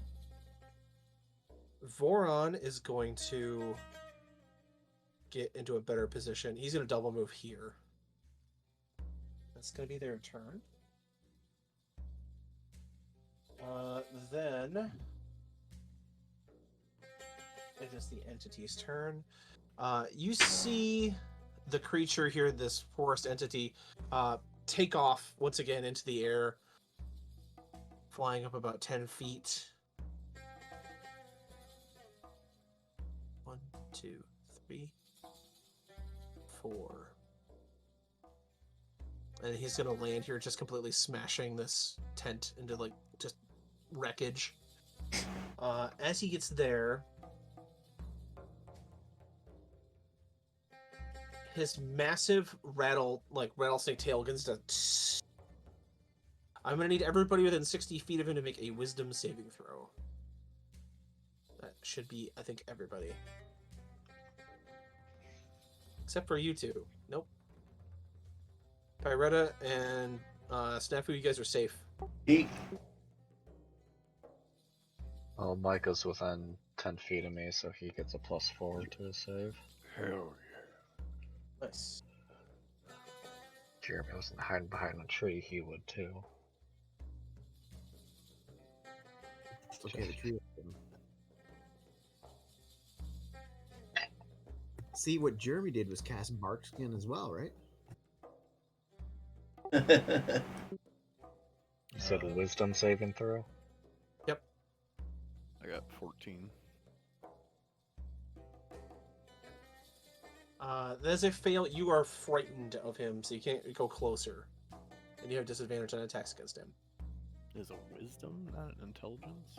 Wisdom, yes. I got a 28. That is a pass. Fucking better be. Surprisingly, he only affected 4 people with that on the NPC side. They rolled pretty high. Alright. Ragnar, what was your wisdom save? 15. 15. Okay, you are also frightened of the creature. For his action, I'm not afraid of no ghost. he's going to attack this poor Judaga number 3. Just sort of restrained and frightened of him, and just obviously shaking in terror.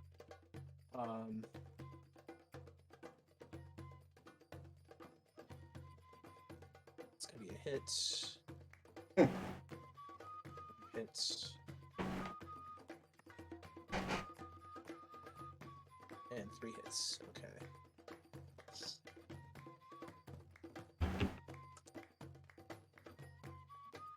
Alright, so 2 claws. It's gonna be. Wow, he went dead. It's like 56 damage.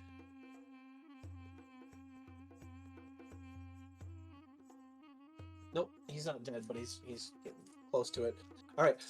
You see as his thing's claws, like dripping with this natural acid, just sort of wail into the Judaga there, and as he feebly tries to block, then the last hit, this massive rattlesnake tail just beats him down like a tree limb, crashing into him.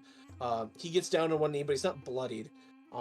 After the entity's turn, it is going to be the NPCs.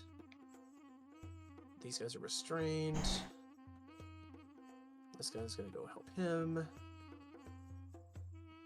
Attack. A miss. And a hit.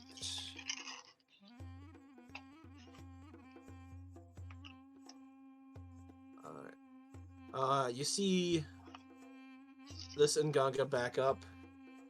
That's Karubo.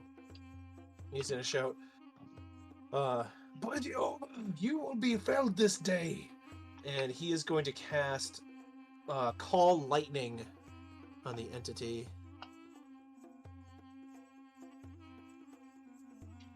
God damn.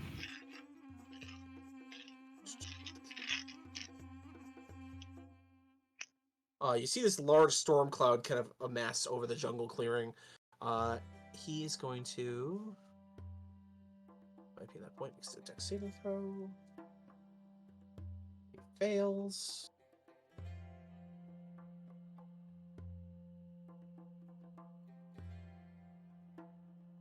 Okay. And as the lightning crashes down into the entity, it hits him in the shoulder, and he kind of like looks.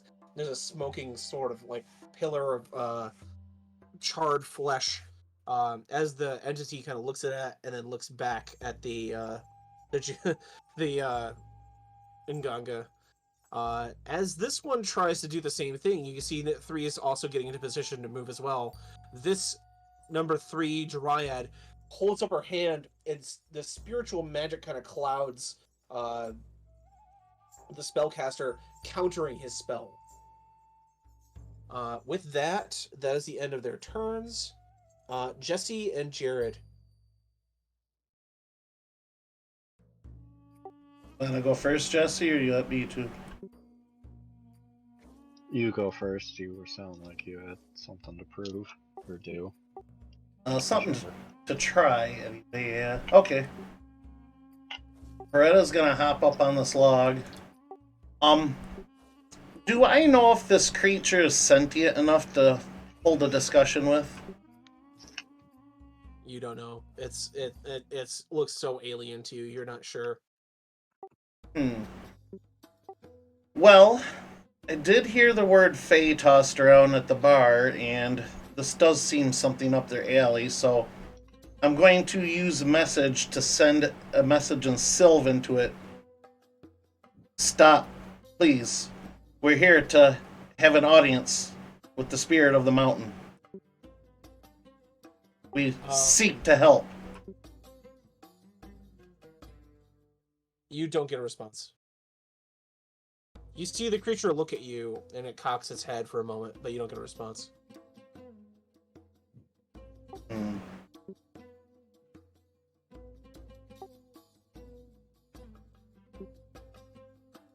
I'm gonna go ahead. Snafu, watch my six.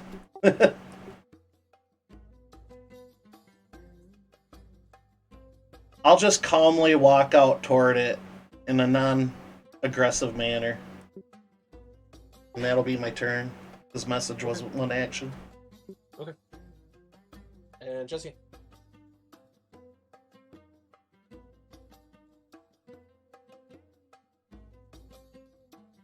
So your thing didn't work. It reacted, but in a neutral manner. Okay.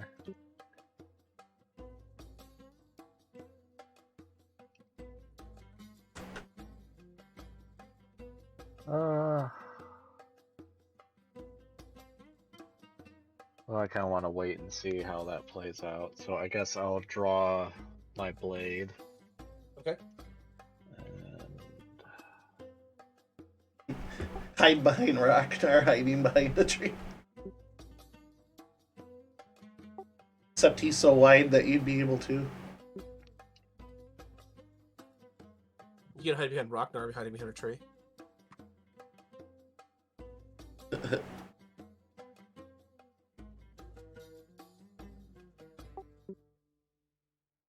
Oh, I didn't have my button down, that's why. Anything else? That's it. I'll also I found it. I'll also do Shield of Faith on myself. Okay. Get a +2 AC for 10 Okay. minutes. And then Micah, your turn. I will.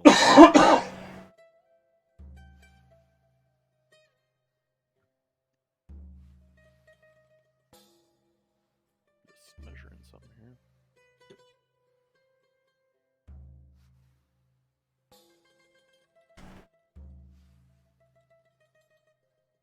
Okay, well, it'll get Gildas and Dead Man over here. Dead man.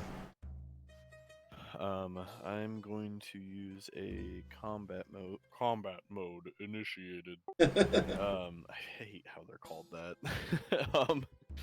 And I'm going to do Tower of Iron Hill. Okay. It is. Actually, never mind, because it has a manifestation time of 10 minutes. Okay. It's gonna be a long cast. Yeah, exactly. Combat's going to be over by the time. I think it's he literally ends 100 it. rounds. Because Yeah. at 1 minute is 10 rounds, so it's literally gonna be 100 rounds. And I'm frightened of it, right? So I can't. You can't approach approach the entity, but you can still attack it. Okay. Just be you gotta be at disadvantage. I'm actually going to, I guess, attack. Well, yeah, I'm going to attack Druid number 1 there. Alright, number 1, okay. Yeah, Dryads, excuse me. Yeah, punk. Yeah, right. And where is the character sheet?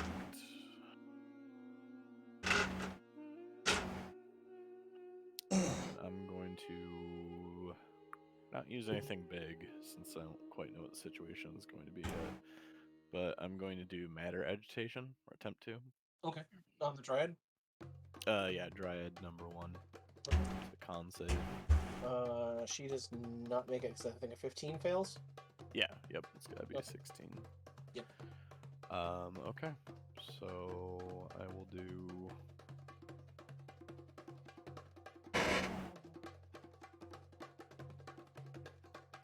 Oh, actually, hold up. She has advantage. Oh no, this is. Yeah, it's gotta count. She has magic resistance. It's gonna count as this, even though it's not a quote unquote magical effect, but yeah. Okay, she still fails. So she just had advantage on the save. Okay.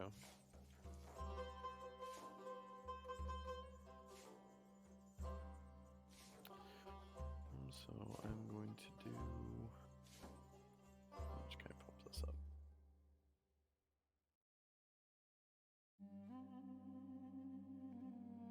Oh, okay, I can do up to half.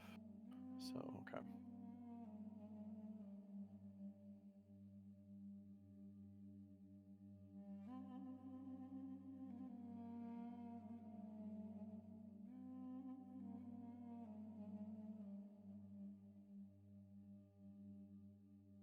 Okay, just gonna add this up here. Yeah, it's all good.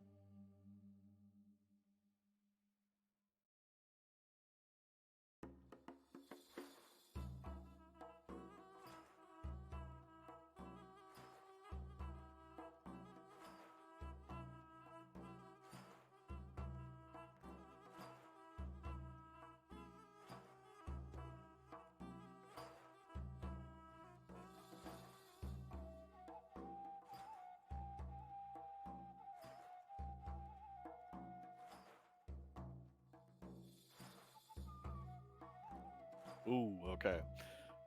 So it did exactly 50 damage. Okay. If the attack deals 50 or more damage to a target in one round, and the target is reduced to 0 hit points, it is disintegrated. If it did not kill it, it will instead automatically disintegrate a non-magical object or a creation of magical force. Okay. And if she doesn't have any of that on her, it disintegrates a 10-foot. Well, no, because she's not large, so nope. But agitation ignites flammable objects not being worn or carried. Well, she is a flammable object. Right. Well, she's, I don't know, she's kind of a face spirit, but okay. As you raise your hand and push forth the way, trying to avoid whatever the fuck that is over there by those tents, you just focus your will, and her mind shatters. Like, you get a little resistance, but it shatters under the weight of your attack. And as you open your eyes, you can see there's this blast of, like, just cellular destroying force just rip into her. She is bloodied. I'll say she loses a lot of her like her fur like hair just like goes up in cinders, leaving her completely bald. She's got like burn marks all over her body. She's still up miraculously, but heavily damaged. And then, do I have a save against the frighten, or am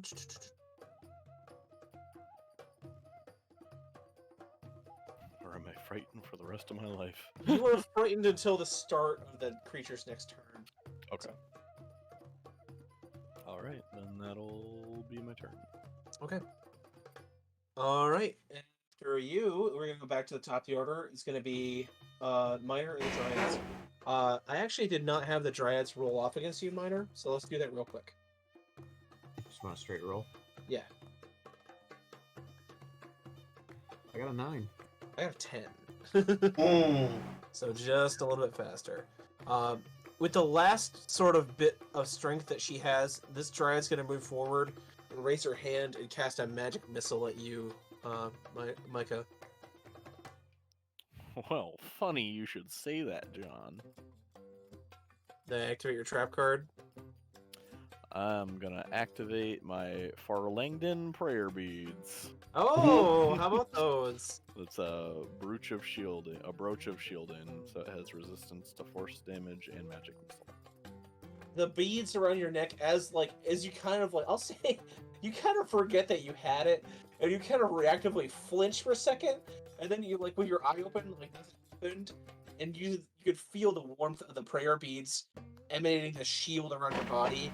As you can see, there are 3 impacts against the shield where 3 smoking little motes of magic, and then yeah, I had that thing on me. I carried the strap and I forgot about it. So yeah, you do resist those magic missiles. Very nice. Number 2 is going to move forward and kind of next to the forest entity here. What's her range?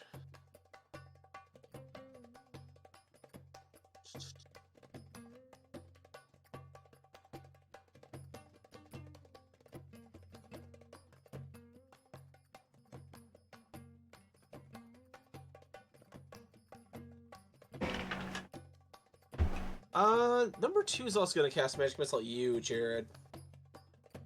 You see her kind of walk up next to the entity as you're trying to walk forward, and it raises a hand at you, firing 3 bolts of arcane force. Get my dice.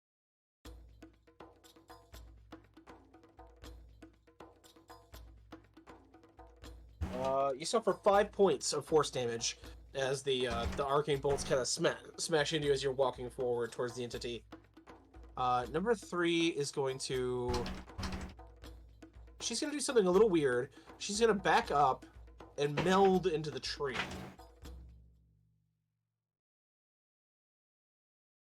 Let's see...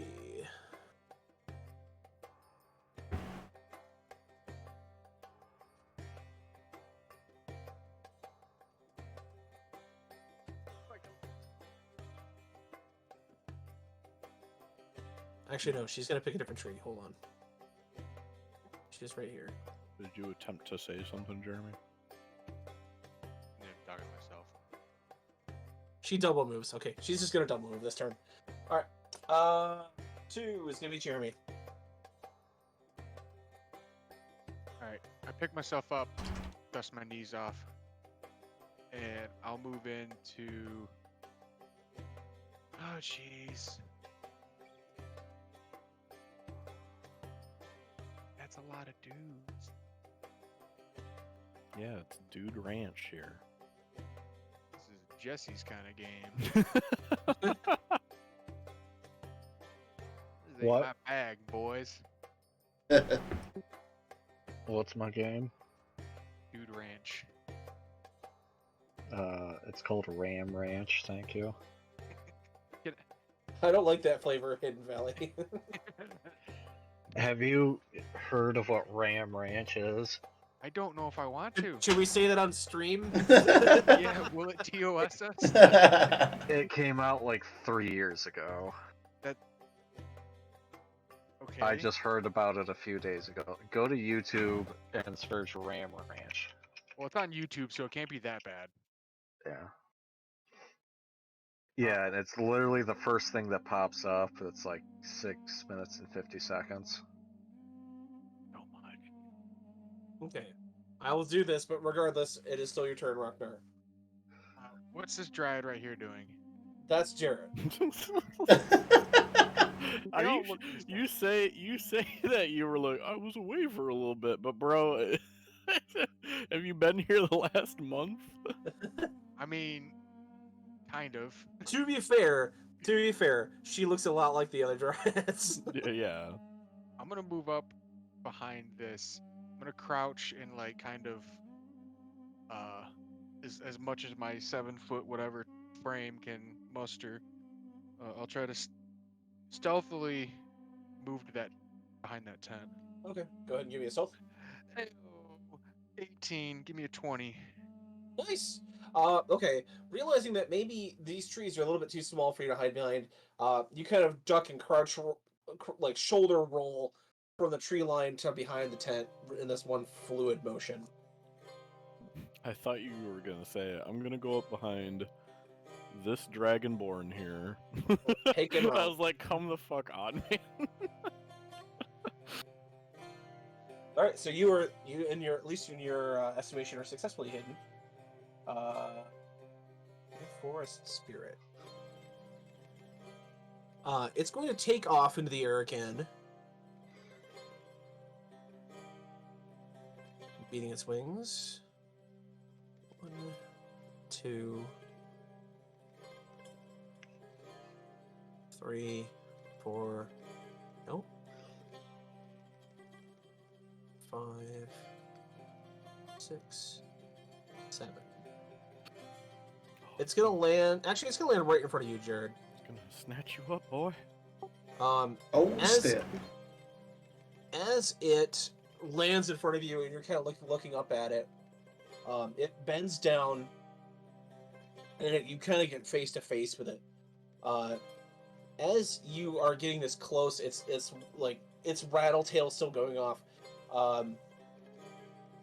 You're able to form this kind of almost instantaneous connection for a moment, as you can sense that this used to be some kind of archdruid.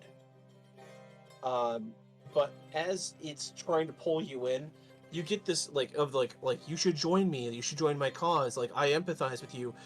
That pulsing power from the mountain that you've been following pulses hard and almost in this primal scream, and Jared goes, "Do not trust him." And with that, the creature kind of puts its head up, looks back down at you, and narrows its eyes, and it's going to blow a toxic nectar spray at you. Ooh. And you need to give me a dexterity saving throw.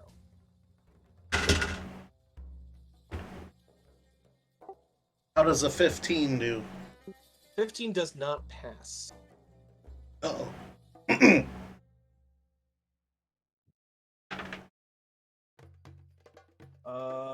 Oh, but the dice are with you today because I rolled like shit.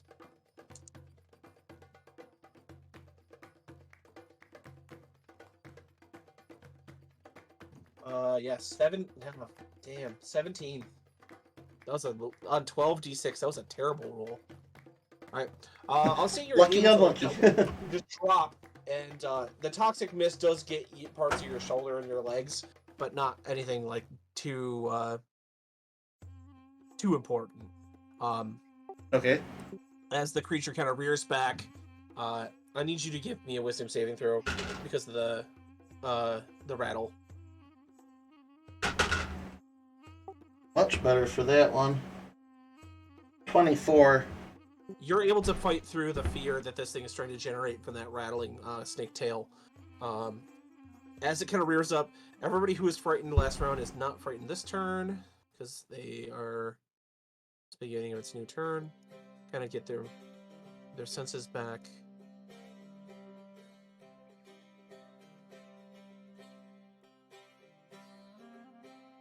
So, Micah, you also kind of feel the fear that filled your mind there, assuaging. All right, turn. And I skipped the followers. Followers here are gonna try to make some saving throws to get out of the restraints. Ooh, my turn? Yeah, your turn. Sorry. Go ahead, Snafu. Okay. I just wasn't sure where the followers were in the thing. I think seeing that poison spray come at Aretta. Mhm. Snafu, while he's in this bush, shoot out of it. Yeah, absolutely. Alright, so he's gonna target the big creature there. That spray almost hit you too. It like you can see it melted the log you were behind, and the shrub that you're next to. Okay. Well, either way, it's a sharpshooter shot here.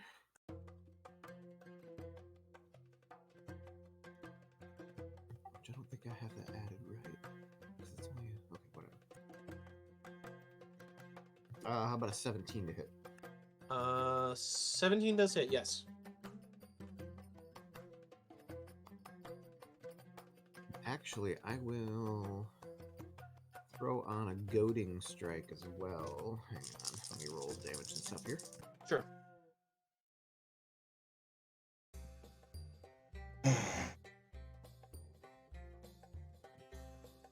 24 piercing damage, and it needs to. Where is it? Ignore the damage on that. Wisdom saving throw, DC 17.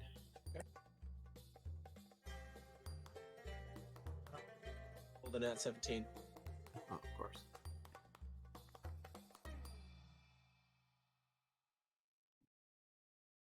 Okay. Well, I'll take a second shot then, I guess. Okay.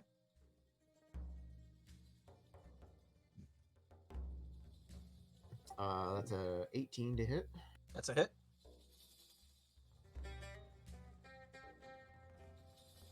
Ooh, max damage on that one. You know what I forgot? I forgot to add my dex to that last one. Add 5 damage to that last one. What I say it was. I have it recorded. I'll just add 5 to it. And then on this attack, it'll be 21 damage, piercing Okay. damage. Nice. And then he's going to move behind the log, and I'm going to roll stealth as a bonus action here. Okay. How does a 32 sound? It's just what you got. So if he's gonna try to look for you, that's my DC. But yeah, you scurry as low as you can. The lizard's still kind of like in your the hood of your cloak, kind of on your shoulder, like still pulsing that like fight or flight response, psychic message to you. After you, it's gonna be the followers. Number one, actually not the followers, not the Gongas. He's gonna run up to try to attack this thing. It's gonna hit. It's gonna do a few points of damage.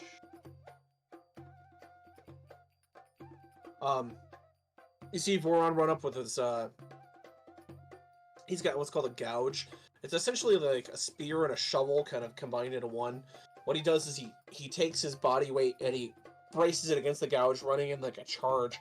And he runs into the back leg of the forest creature, and he digs like the spear like shovel end into its thigh, and it just sinks in as he puts the entire body weight of his entire frame into the strike, and just sinks it in. And then as it's in, like the creature looks around, and goes to like bat down at him. So you can see he's probably gonna be the next attack. Let's see. Oh, Jarek. Actually, Jarek is going to help with the Dryad. Axe. He will reckless attack. And glad he did. He would not have hit had he not reckless attacks.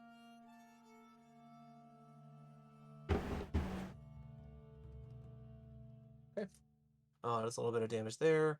Gildus is going to move into a better position here to flank. And he misses with both with a flank. Okay. Alright. That's the followers' turns. There's just a lot of NPCs, I'm sorry. This Nganga's going to move forward. He's going to try to do Call Lightning on this Woodwode.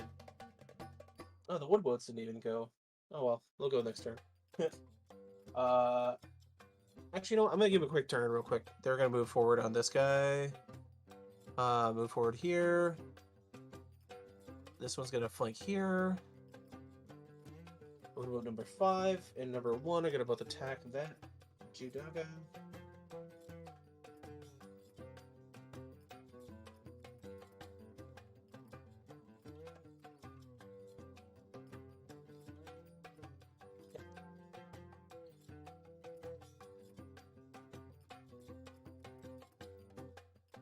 Miss. Hit.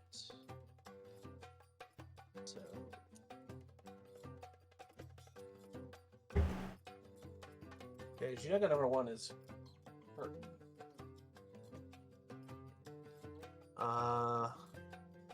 He's gonna attack this one. That's a miss. Okay, so you see the Woodwood swinging their clubs in on the Judaga number 1 here. You can see that the Judaga's shield and armor, that like is pretty thick wood.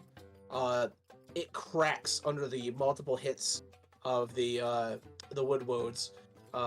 That shouldn't happen because the stick that they're hitting him with is smaller than the shield, but the shield buckled for some reason. So that might be something special to those twigs that that those clubs are attacking with. You also see one take a swing at this one here. He misses. He's gonna back up, taking an opportunity. He's gonna get hit. 14.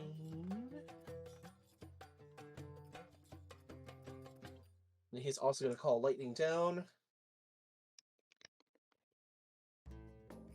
As the storm cloud ahead gets more and more intense.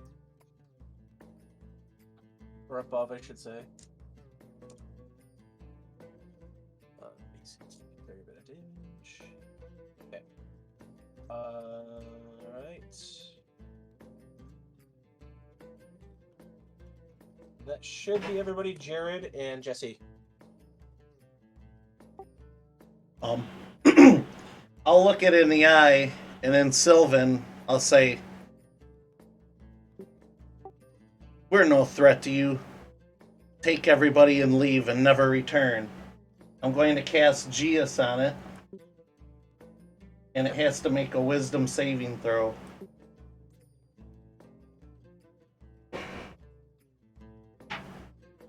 Okay.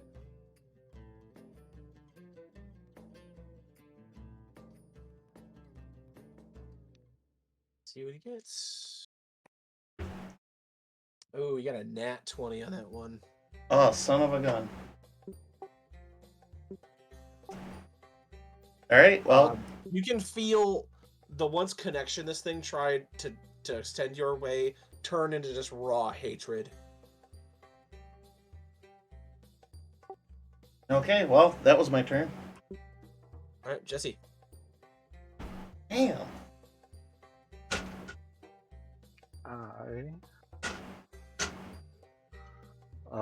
Bonus action, I'll do Misty Step. Okay, then move action. I'm okay to be here, right? I'm not caught in the... No, yeah, you're not caught in crap. the vines. Okay. And correct me if I'm wrong, but I have advantage from here. Yes. Okay. So with my blade, I will swing twice at the biggin. Okay.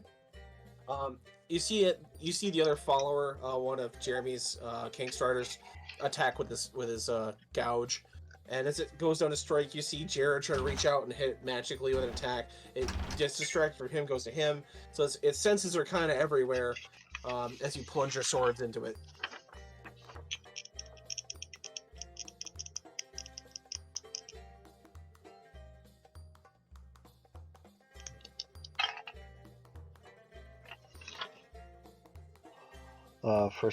First hit is 18. Mm-hmm. Second hit is a 14, but I'm assuming that's not going to hit, so I'm going to channel Divinity Guided Strike and add 10 to the result. Okay. So strict with that. It's like I can add 10 to the result, but I have to declare it before you tell me if it's success or fail. Okay. Well, it would have failed, so you did it right. Okay. Yeah.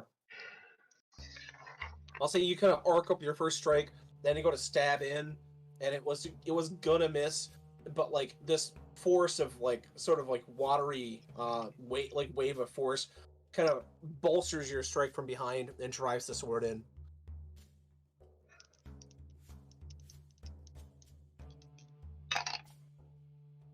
Oh, wow. Okay. Ooh. Well, I got a lot of numbers to add.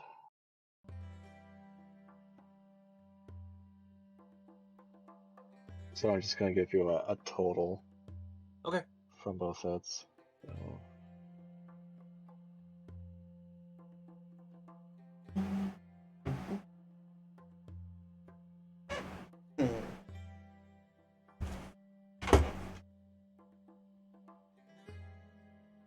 36. 6.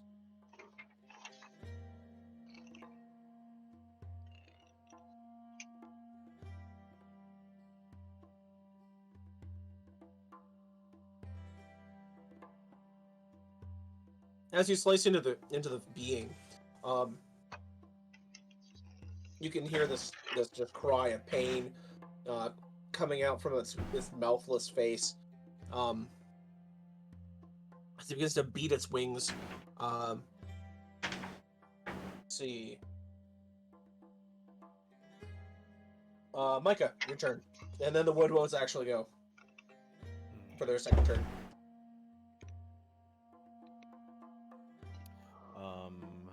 I'm going to try and finish off Dryad number 1 there. Okay. I'm going to attempt another matter agitation. Okay. It does not pass. Okay. Did Jarek hit it? Yeah. Yeah. Okay. He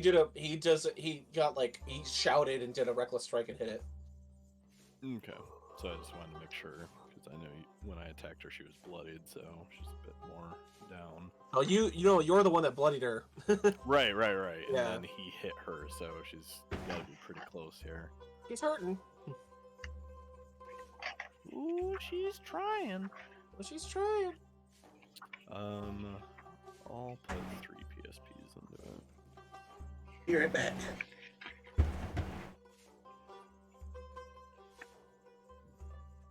It's a nut.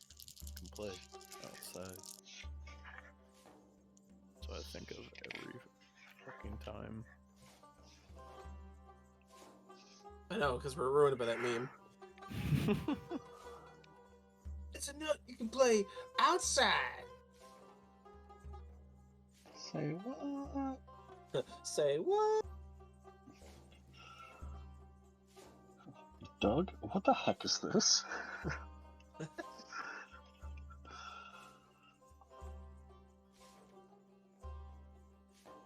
Alright, and then she takes 28. That will fully vaporize her. You see once again, as she's battling Jarek, as she looks up, she sees you going for another attack. She already flinches, and then just the wave hits her and just annihilates her. I don't think I have bonus action prepped right now. So I will actually shift over to Jarek here, and that'll be my turn.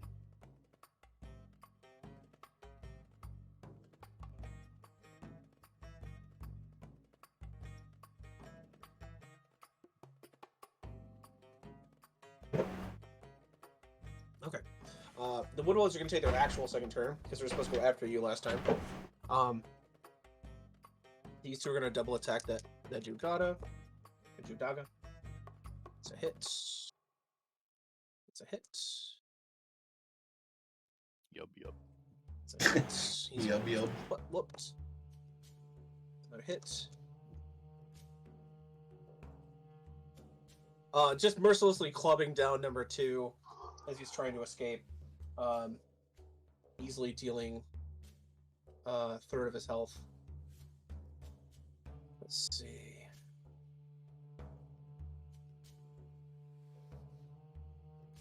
Number 1 is going to get some attacks coming at him.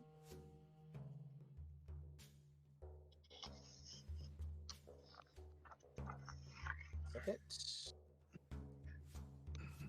A hit. A hit. And miss. So he's going to take 3.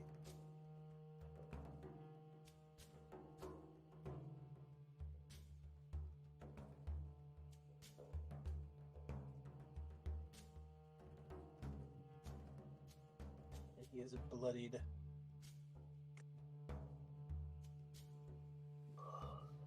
Okay. As these woodwoes just charge forward, like the foot soldiers of this entity, it's going to be back to top of the order, the Triads. Dryad number 3 is going to, let's see.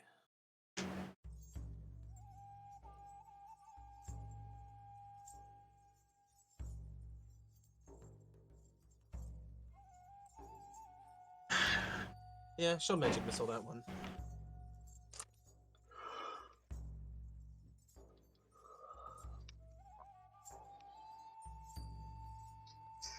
Seven. Okay.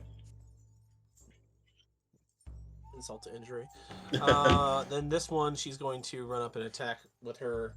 She's got like a long, wooden dagger here, like a stiletto made out of thorns and briars. Gonna be an attack. That's gonna be a hit. 3. Okay. Minor, your turn.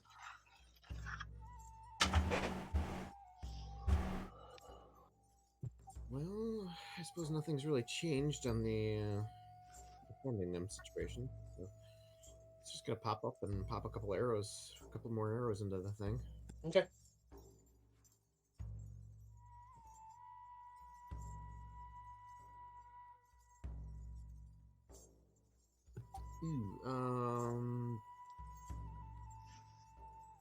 How's a 12? I'm guessing Yes.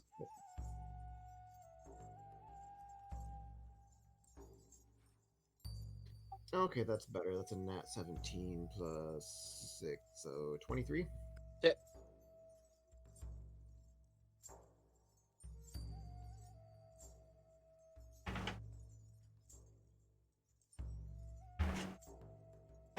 There's 25 piercing on it. Okay. That will actually bloody the creature. You can tell that your barrage of attacks being very effective after a few turns here. He's actually going to move down to this end now and do his hide bonus action. Okay. End of your turn. 21, by the way. Okay. Jeremy, your turn. Alright. I'm not in the creature's range right now, right? This one? Not that you can tell. There's like a tent separating you two, so he doesn't have a clean swipe at you. Yeah. If I go here, will I be able to get advantage?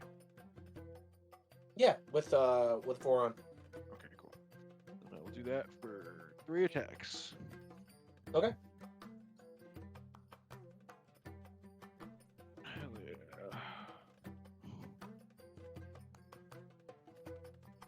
Where were these rolls earlier? What the fuck? 2 19s and a 20. Damn, nice. If only I had extended crits. Alright. Damn it. Damn it.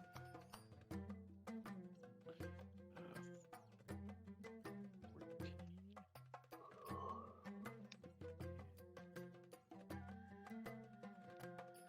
6 plus 15. 41. 41 points. Ouch. Okay. I don't have to finish him off, but yeah, that's definitely a big strike.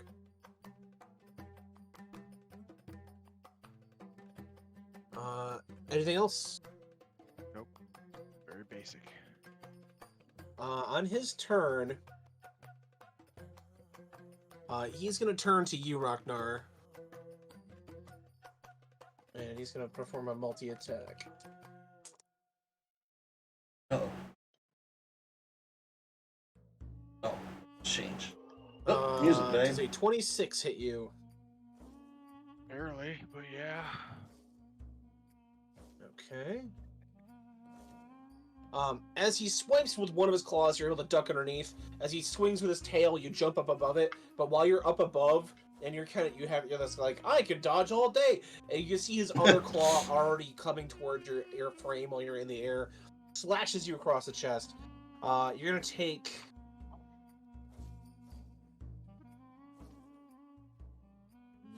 Ouch! 20 points of slashing damage and 9 points of acid damage.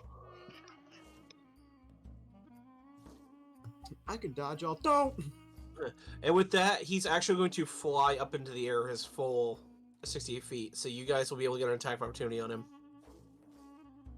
Question, John. Yes. Instead of an attack of opportunity, can I try to grapple it? Climb it as my attack of opportunity. Let me see. I think you should be able to. But Grapple is technically an attack, isn't it?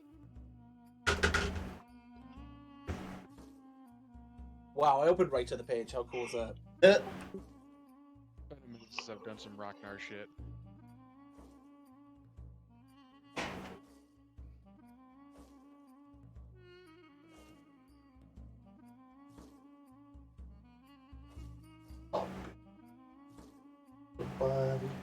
It just says a melee attack.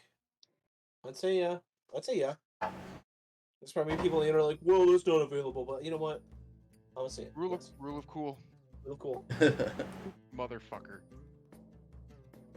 Roll the 1. I'll say you had this awesome idea, and like just because you're just like you just got your shit rocked like hard, you just jump kind of like blindly as it's already up in the air.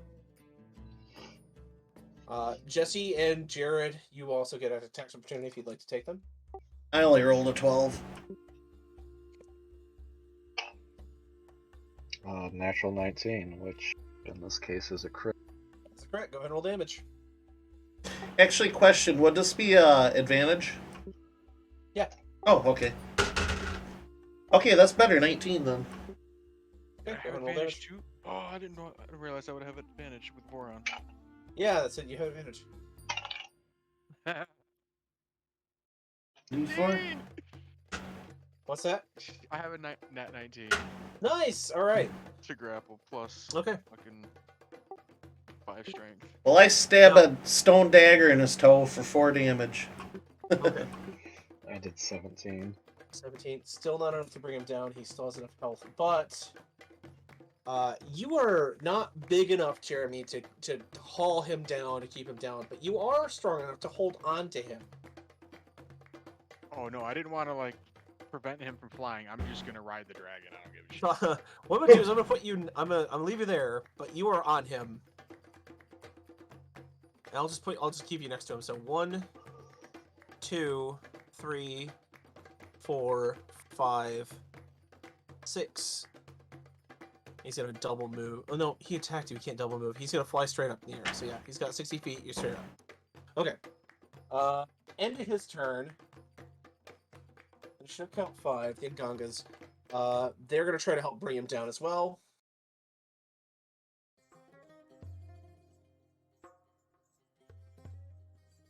They call lightnings.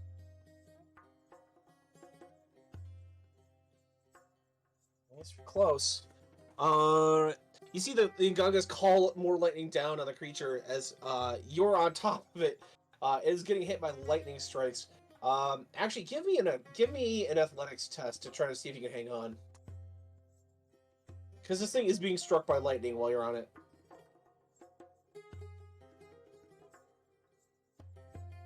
24. Oh yeah. You're able. He's trying to shake you off. It's getting hit by lightning. It's a big chaotic mess up there. But Ragnar, you just kind of close your eyes, lock your body, and you're able to hang on. As he's up in the air, that's gonna be their turn. He's gonna try to escape. He does. 1, 2, 3. Actually, no, he's just gonna get out 1 because he's up in the air. 2, 3, 4, 5, 6. This one's gonna try to escape. It's not. He's gonna attack number 1. It's a hit. if it's bloodied. You see this Judaga bloody this Woodwode with his attacks. Jared and Jesse.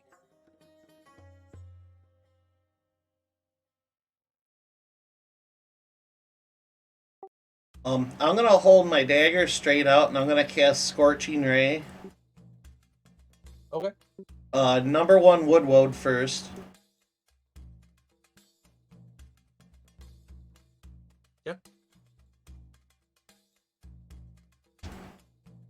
Uno momento.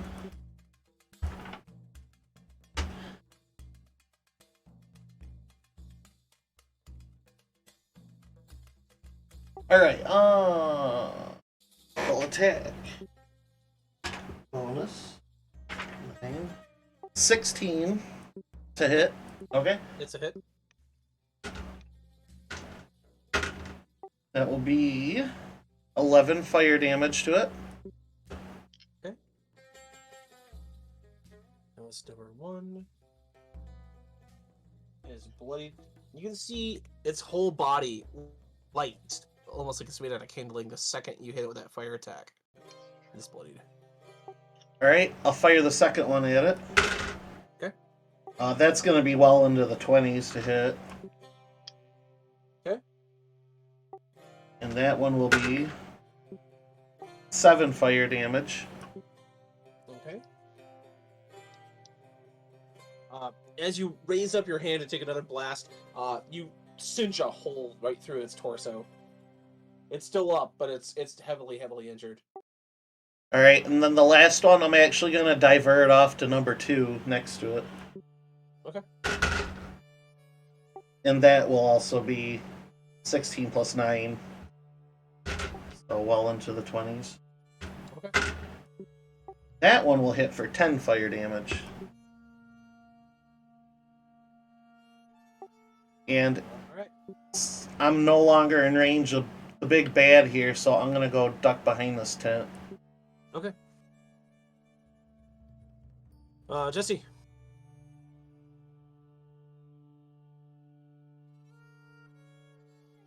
Okay.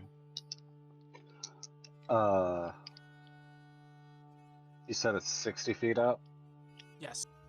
Okay, well, it's in range.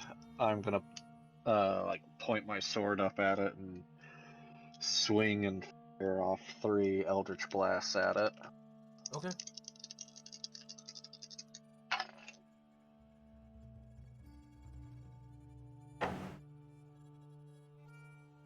24, 25, and 18. Those are all hits, and I doubt he has. Can you do 6 damage to him? Without even rolling dice. Okay. So Rockdar, you're kind of holding this thing in place. You see Jesse raise up his hand and fire 3 cerulean blasts of energy at this creature. As it's pierced, it starts to shake and it's still flapping its wings, but as it falls, you can tell that it's been pierced by these beams. It falls down to the ground, and when you hit the ground, give me an athletics check real quick. 21. Okay, you don't take half damage. You're gonna take 7 points of bashing damage or bludgeoning damage as you hit the ground pretty hard. But instead of the corpse of this creature hitting the ground, you see the ashes of a humanoid creature hit the ground, and then a large spirit floating where the body once was starts to kind of wheel around the entirety of the camp.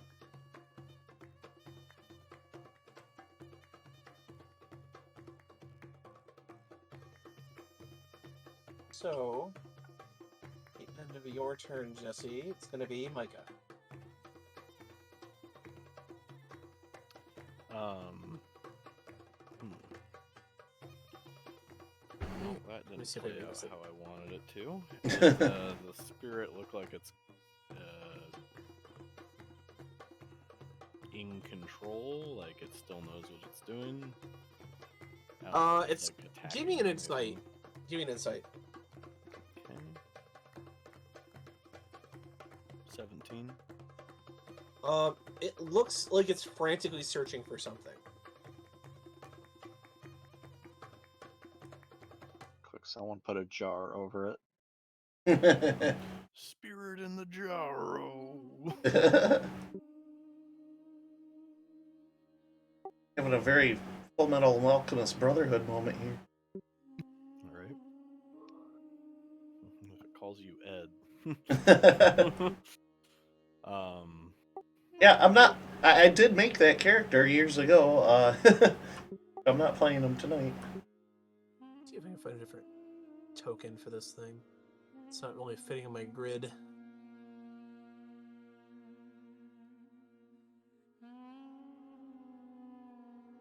I've gotten so many tokens in the past few weeks. Oh my god. Hey, that's awesome. They look Yeah, cool. like 4 or 5 different people on hey, big ups to everybody on Drive Through RPG and Roll20 Marketplace. You have been giving me a ton of ideas and things for spirits. This'll do nicely. That's more of the speed I want. I'm going to Okay, so delete. And Jeremy, I'm actually going to scoot you back a little bit because he's going to be where this thing's space was occupied. Yeah. Here we go.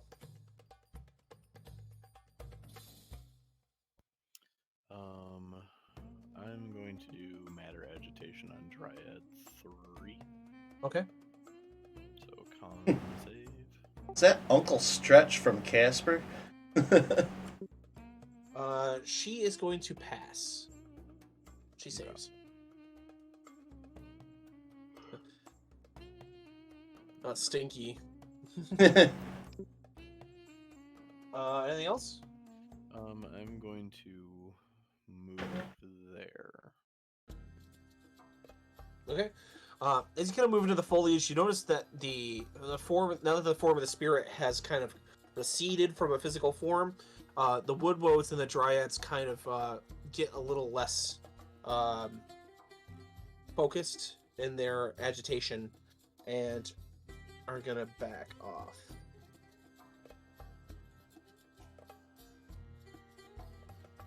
Gonna disengage and retreat.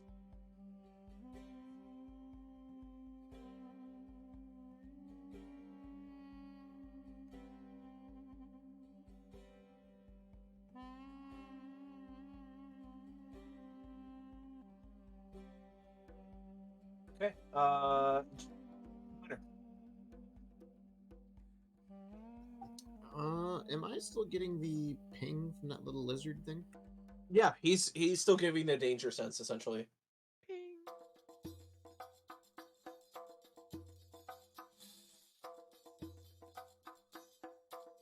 Or this big spirit thing's just kind of looking?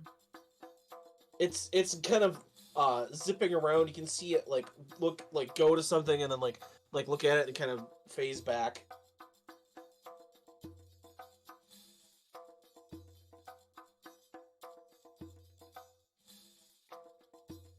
Trying to see what else I can shoot from here.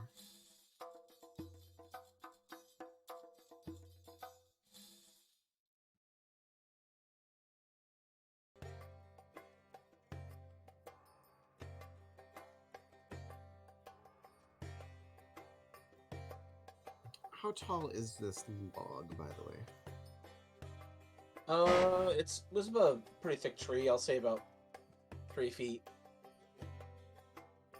So I'd have to hop up on top of it, really, to shoot, right?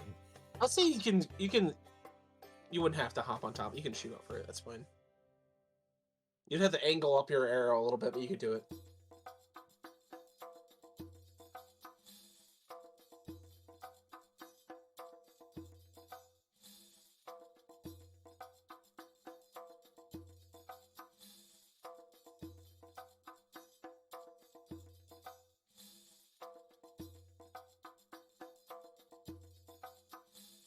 Oh, I could have shot. Is that, Oh no, that's not a bad guy, is it? I mean, it's a bad guy, yes, but it's not one of the people that's trying to kill you.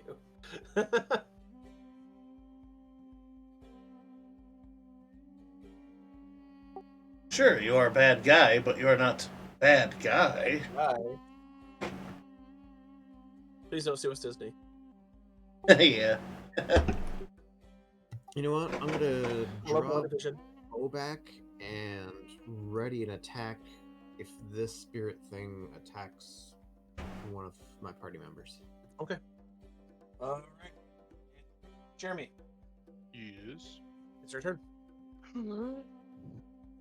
Okay. Spooky boy. Hold on. Refreshing the roll 20 because it doesn't look right. Sure. Loading special effects engine. Okay, now it looks better.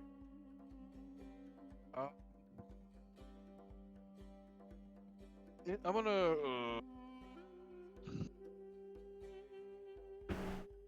Mm-hmm. You got a big ghosty boy in front of you. What do you want to do?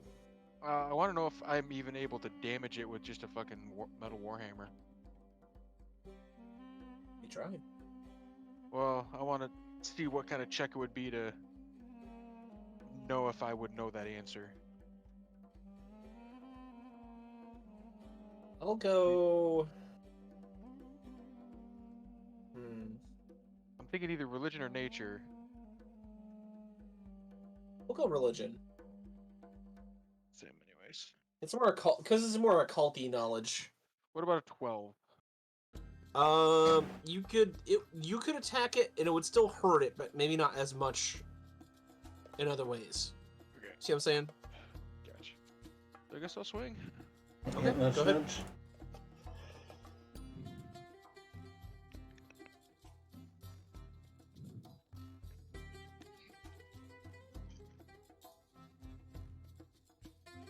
Yeah, and that 18, and that 19, and a regular 19. All of them hit. Go ahead and roll damage. 13. 15, 30 damage. Okay. That was with your warhammer, right? Yeah. As your warhammer swings into the creature, it goes. It's like attacking through like a body of water. It's like your hand kind of stops as it goes through this creature. And it goes through out the other side, and you can see it's covered in sort of like a necroplasm, like spiritual like fluid. And you just strike, and the ectoplasm and the sort of fluid are flying off. But it doesn't seem to even notice your attacks. It's you're taking its form out, but it doesn't like recoil in pain.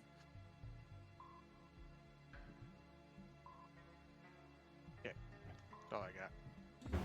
Okay. Number 3. It's gonna be him.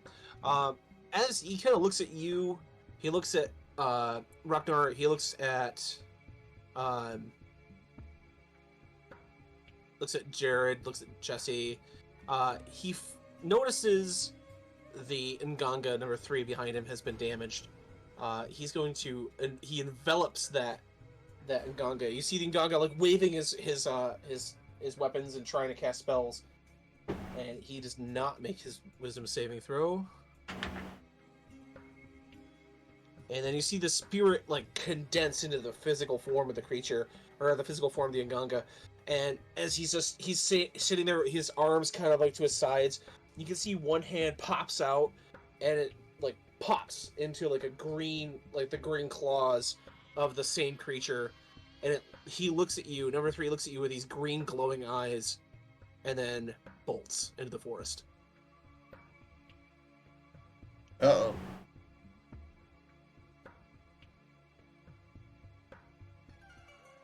With that, the creatures are now re-emboldened.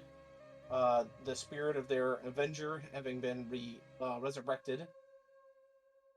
It is going to be the Nganga's turn. I'm sorry, the followers get to go. You know what? They're gonna just kind of pull back for right now and help protect you guys. because they're not quite sure what's going to happen here. This is gone.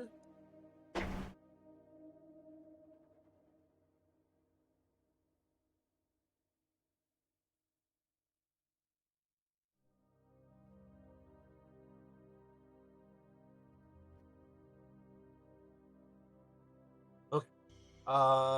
They are going to spread out. You see, Karubo kind of like slack jawed, looking at this, like his once fellow, Nganga, now possessed with this forest spirit, running. He calls off the storm, and says, this is going to be a bit more difficult than I first thought. We should regroup for now," and kind of orders his men to pull back.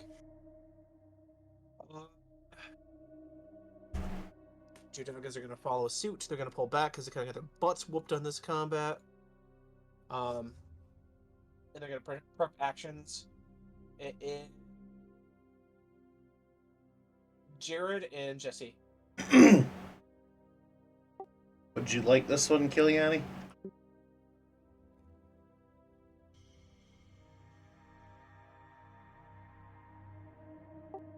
Yes.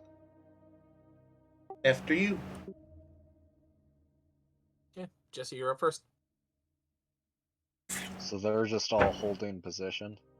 The men are pulling back. You can see that the creatures that were once like lost kind of their blood fury have once like their eyes had gone like kind of a docile green, now have reawakened this dark purple.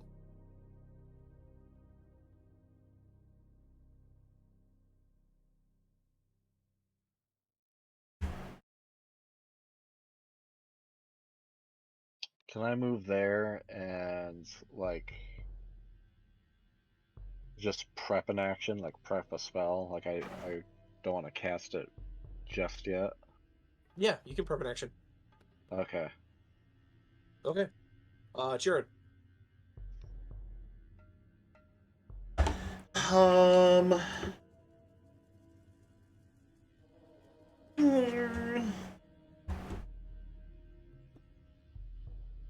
I'm going to use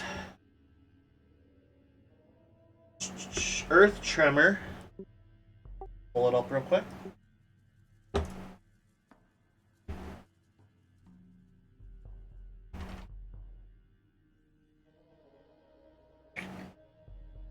Right.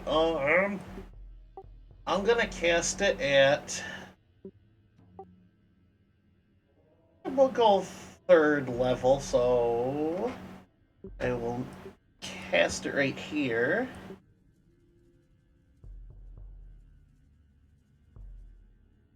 To include 1 and 2. Oh, that was excuse the me. that was the difficult terrain one, right? Yeah, and bludgeoning damage. So they need to make dexterity saving throws. Okay.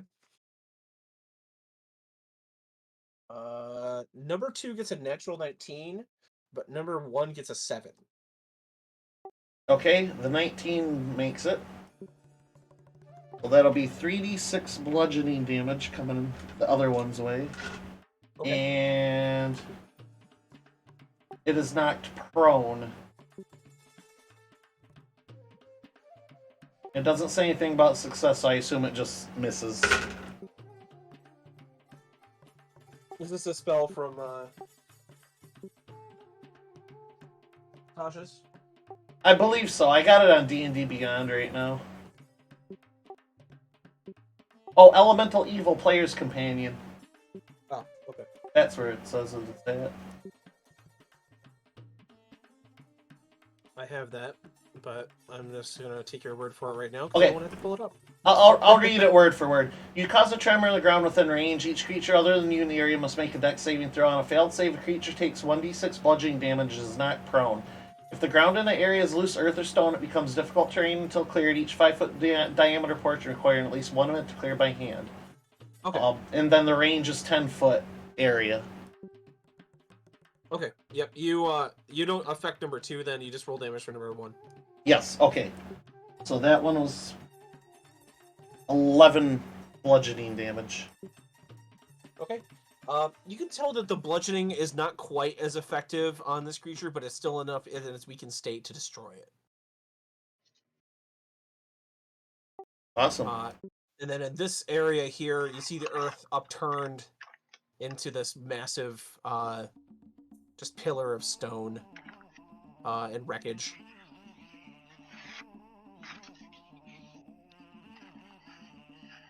Anything else? That'll be it. I'll stay put.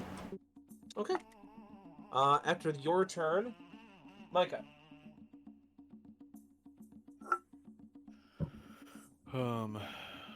So are you charging in, Jesse? Yeah. I want to see if they'll surround me. Okay.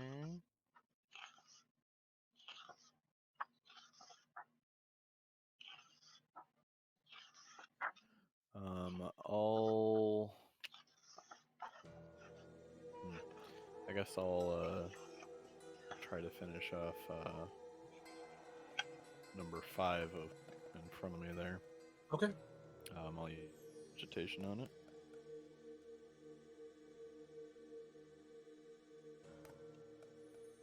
Oh yeah, he has to roll a save, doesn't he? Yeah. Yep, 16. Does not make it.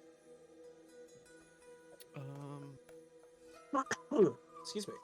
Throw 2 into it.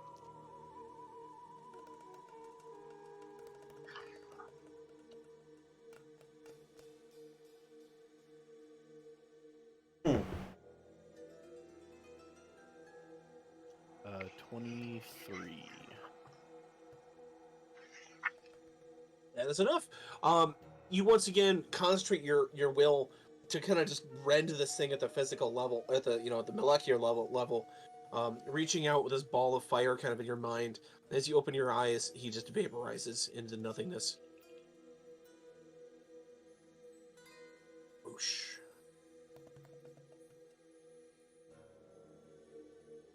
You see Gildas like elbow you, like nice job. After you, anything else? Nope. It is the Woodwode's turns. Jesse, you're gonna get your wish after you charge in. They're gonna surround you. Oh, snap. She's gonna go right here. All right, what's your trigger?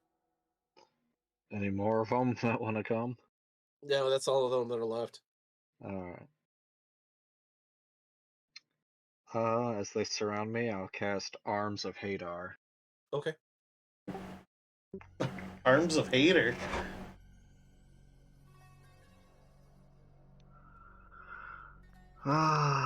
First time cast. I'll take Arms of Lover any day. Ha ha ha. Cha cha Just cha. everything within 10 feet of me. Makes a Saving throw takes 2d6 Yep. necrotic damage. Can't take reactions. Okay.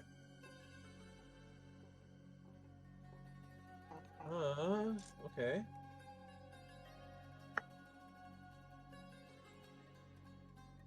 All right. Number 3 gets a 20. Number 4 gets a 13, fail. and number 2 gets a 16. 16 meets. Yep, see this. So number 4 misses, but 3 and 2 do succeed.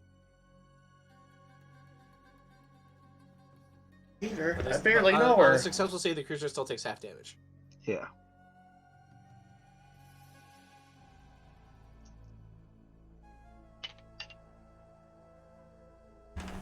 Okay, so I rolled 11 necrotic damage. Okay. Number 4 is going to take 11. And the one that failed also can't take reactions. Yep.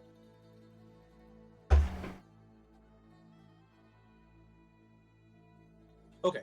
They're going to swing in on you. That's going to be a crit on number 4. 18 hit. Ooh, if I didn't cast Shield of Faith, it would. So miss. It did hit. It missed. It missed. Just Okay. right now, I have a natural 18, but right now I'm boosted to a 20. Okay, nice. The other one misses. Okay, you're gonna take 1 crit and 1 hit. Resolve the crit Okay. first.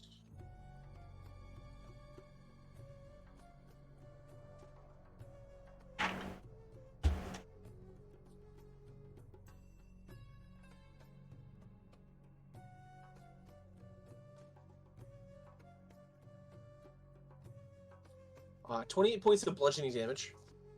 Okay. And the regular hits.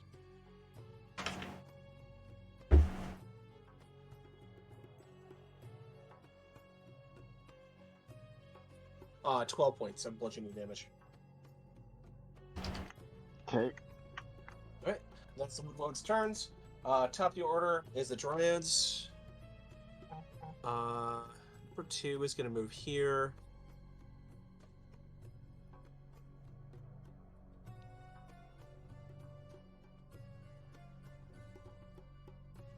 She's going to cast...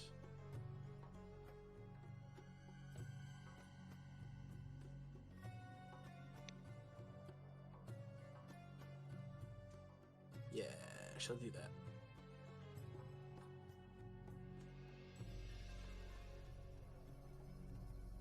From the ground sprouts up this wall of just impenetrable thorns, much like the ones that you have in the city of Gulg.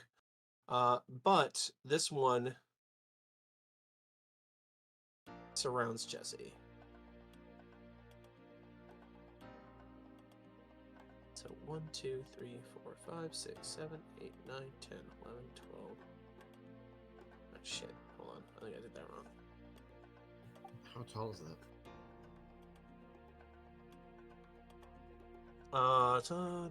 Wall appears within range on a solid surface and lasts for duration. You choose to make the wall up to 60 feet long, 10 feet high, and 5 feet thick. So 5, 10, 15, 20, 25, 30, 35, fit, 40, does it? 45, 50, 55. There we go. It'll just go into the tent, 60.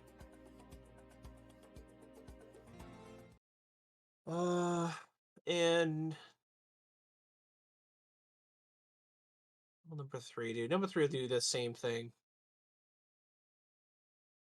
5, 10, 15, 20, 25, 30, 35, 40, 45, 50, 55, 60. So from the ground, there's this fence of brambles pop up, cutting Jesse off from his allies. As it is the end of their turn, it is going to be Ragnar. My turn? I'm sorry. Yes, I keep In forgetting honor that of you a shared initiative on one. I'm sorry. certain announcement. Can I shoot through that wall, or When the wall appears.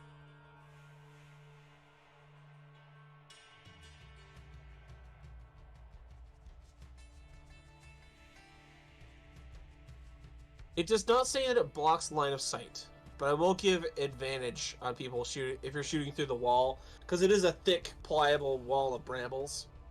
I'm gonna give him advantage or disadvantage on attacking through it. I think it makes sense.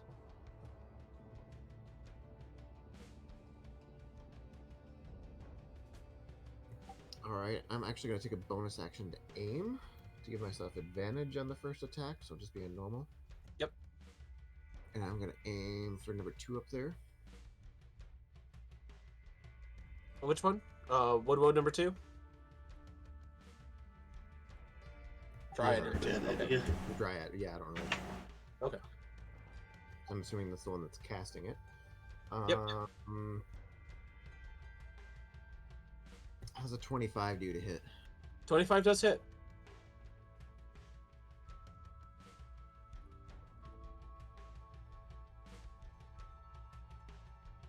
I am going to...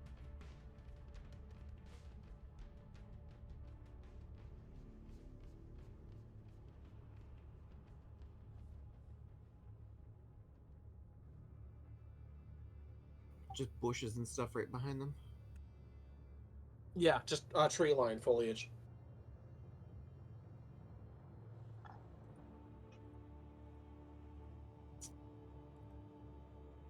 Oh, what the hell? I'll throw a pushing attack on that, but let me do this first. Let me roll the damage.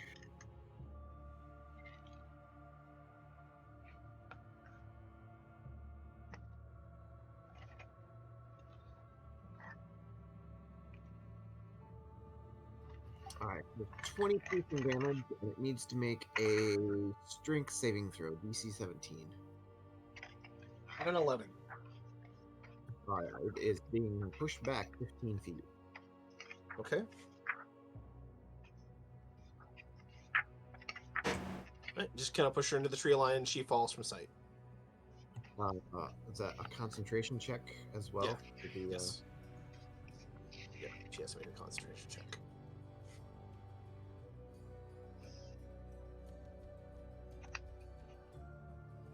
Okay, so as you see her fly back into the woods, you hear a thump, and then shortly after,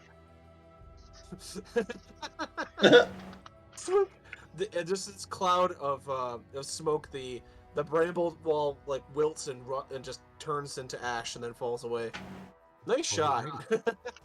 Nice.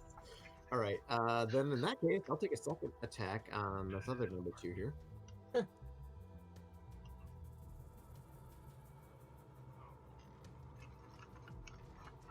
22 to hit. 22 is a hit. Throwing a sneak attack in this one.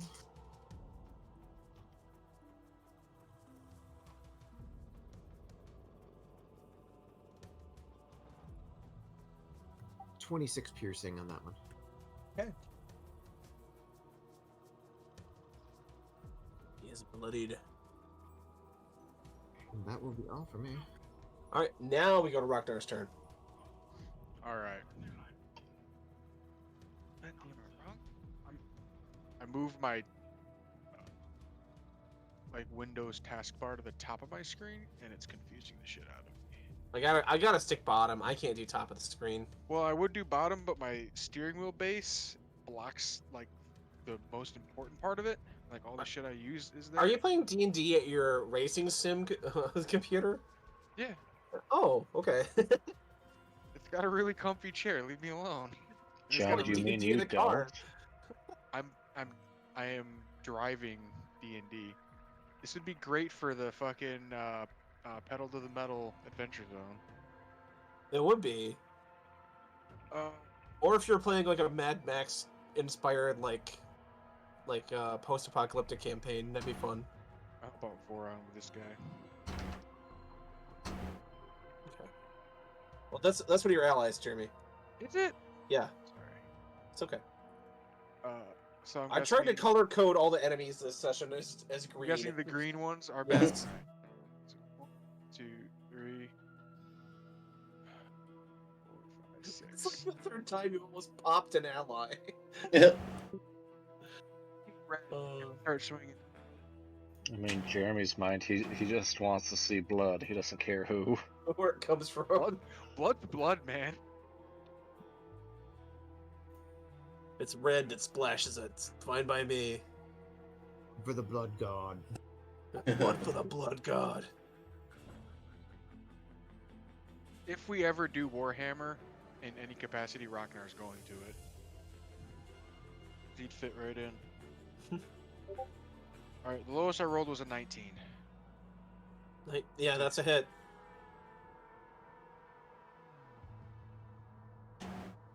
14, 21, 36 damage. Nice. As you're able to kind of like bat the creature aside, you just baseball swing. It flies off into the distance and then just twitches a couple times, then stops moving. Oh, I have a soundboard for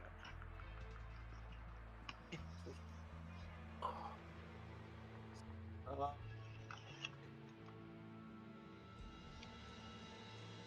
After Rocknar, it is Bars. You see Jesse's man Jarek run through the brambles here. Takes a bit of damage as he runs up. Actually, was that too far? Where was he? Right here? 1, 2, 3, Or nope, just in time. Okay, sweet. And he's gonna reckless attack. It's gonna be a hit.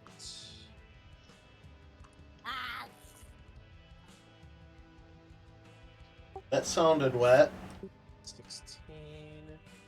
What the hell was that? Probably on the soundboard. He's got a captive alien in his computer room.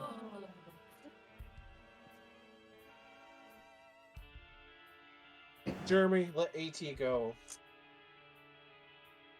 Do I now? She passes her check. So you see Jarek do a devastating axe attack to number 3, almost folding the Dryad over, but the Dryad is still able to maintain concentration on that wall. And in his turn, 1, 2, 3, 4, 5, 6. He can't quite get to you, Jesse, but Gildas is gonna double move. 1, 2, 3, 4. Yeah, he can make it 5. He's gonna attack number 4 with this pipe, or there's a gouge. Gets a 2. As he's like, you see him like running full sprint with a shovel tip of his gouge. You see the wood bring up its natural shield built into its arm, just block it and throw it aside. End of their turn.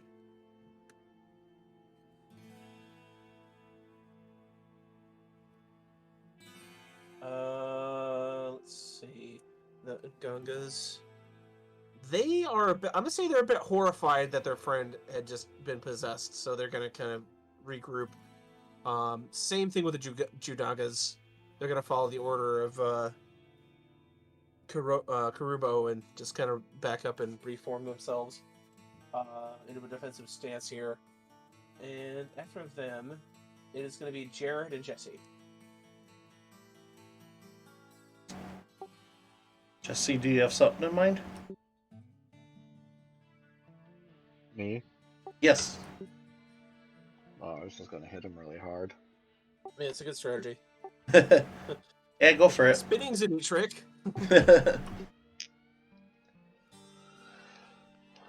I'll swing at number. Do I have advantage? On which one? Is that number 4? No. The one. If right to my left. Gildas was right here, then yes, but no.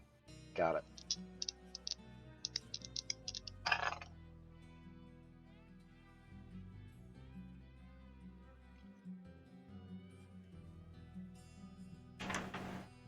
I got a 18 and a 25. Yeah, 25. Yeah, hit. As you kind of wheel around with your sword, slash across his chest, and then drive your sword in. Go ahead and roll damage.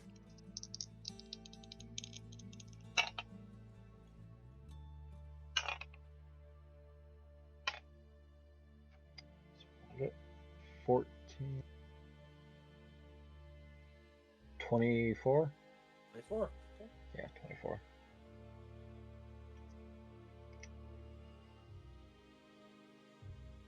All right. It did hurt it. That was a good swing. Jared, your turn.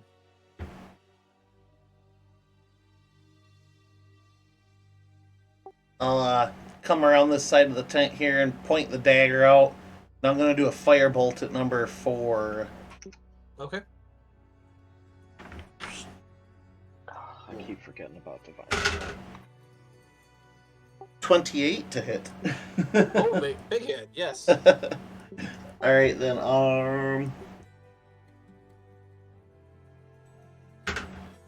8 and another 8, so 16 fire damage. That number 4, and like as you see Jesse kind of like strike into him and kind of opens him up, your firebolt hits him in the chest, immediately turning him into kindling. Whoosh. Alright, I'm good. That'll be the end of my turn. Okay. That's gonna be Micah. Okay. That old gif. I'm going to use matter agitation on number 3. Micah. She did not make it. I want you to grab that stick, slowly and carefully agitate the hell out of this matter. I knew that was coming. Every week, that's what comes to mind. Oh hell no.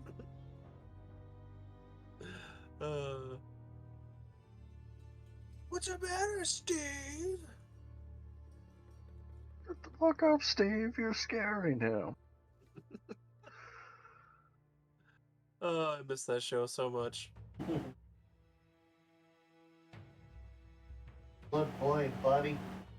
Is there any reason why they couldn't just start it up again? She takes 40 damage. Literally, Damage. no. Oh, okay. She's not dead, but man, she's close. I'll say you blow like one of her arms like literally gets disintegrated like off. She just like shrieks as like the psychic force just assails her at a molecular level. It's gonna be the Woodwood's turn. This dude is by himself. He sees that things are going south. He is gonna disengage and just book. Same thing with a Dryad on her turn. She's gonna disengage and book. And as the forces come into the woods, in a full retreat, you're left kind of wondering what the hell happened with the spirit and the Nganga that flew away, or that was possessed and left. As the camp kind of goes dark.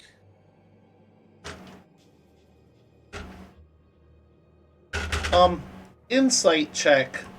Is that something I know about?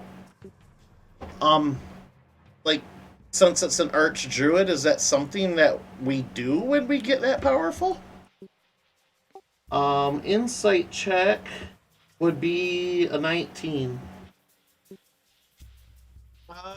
Not that you've heard of. But then again, you're not an arch druid. You're only an initiate. Right. I just wondered if that was something that they... Well, I guess there is no they. I'm kind of learning on my own. Okay, I just figured maybe if I had some sort of insight into that. No, it's fine. Okay. As everything kind of calms down, Karubo kind of like says, "All right, we should build a camp here for the night and try to reassess what just happened. We can't. I can't leave my man possessed out there. If I can save him, I have to. He's my charge. I have to try to bring him back." Preda will just silently go over. I'm assuming there's still a body from before, right? When Jeremy came crashing down? Yeah, it's right here. Okay, I'd like to see if there's anything interesting to harvest off of it or procure from it. Go ahead and give me an investigation. That's a 15. As you go through its body, you can see that it's actually a mummified corpse of something far, far older. It's got the same sort of talisman that you saw the druid leader in the village of the halflings to the north. So this is obviously another druid of some kind, but he got like kind of these dried, withered, long ears, and more elven-y features than like a halfling. You can tell that the withered husk was once an elf druid of some kind. As you also go rifling through his possessions, you can see that you pull out a scroll. And that's... Let me identify it quick.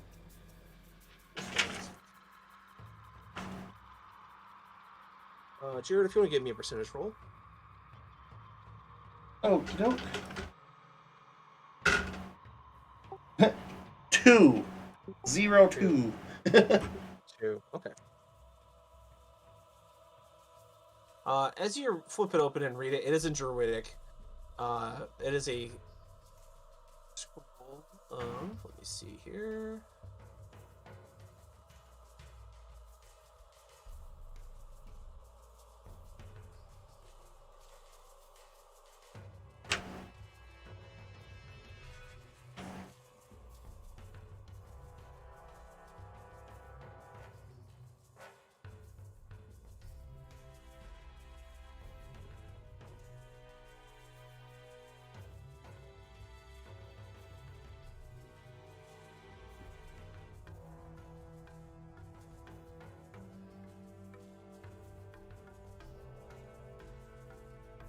Is a scroll of banishment. Okie dokie.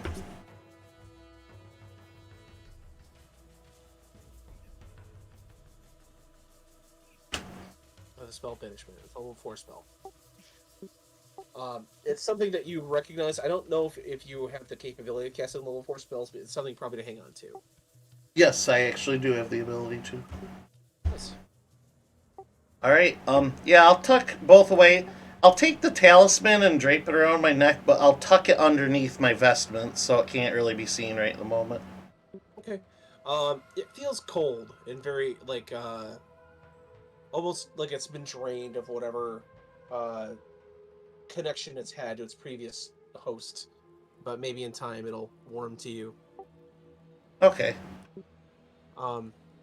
With that, the rest of the people try to salvage like whatever the things at the camp that they can to make like a bit of defensive camp for the night. Jarek walks up to you, Kiliani. Master, are you okay? I saw you struck in battle.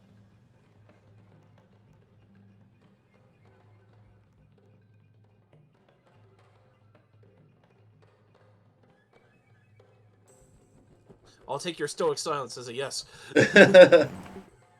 Sorry, I was on mute. Be like, oh, I'm fine, and then I'll lay on hands myself and regenerate all the damage that sustained. Gilda steps forth and says, I'll take first watch for tonight. We should definitely try to tackle this the remainder of this journey in the morning. You can, as you tell, it's like late afternoon getting to this section of the woods, and the evening is fast approaching. Jesus. It's apparently upsetting. Fuck.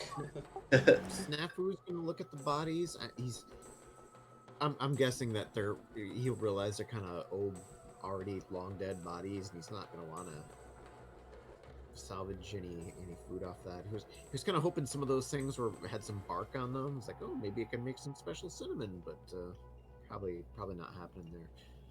Yeah, the wood woes have just kind of like either returned to kindling from Pyretta or been beaten down, and they're just like inanimate wood now.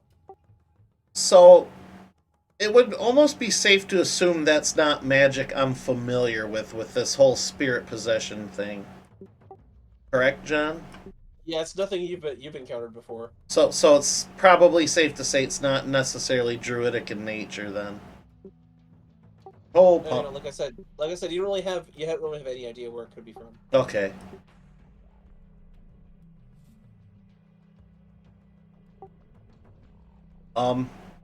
Yeah, as much as I feel the call of the mountain, Beretta does think it would be wise to rest. Okay.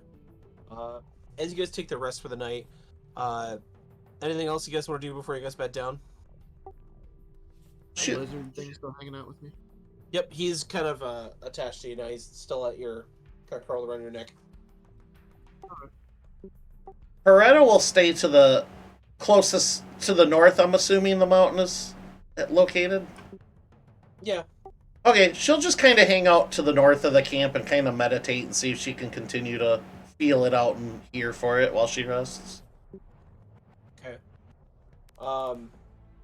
As you kind of walk off, you see Pyretta walking off. Micah, you see Karobu kind of walk over and say, this one is, he points at Pyretta, this one has always been angry or upset with us. Have we done something to offend her?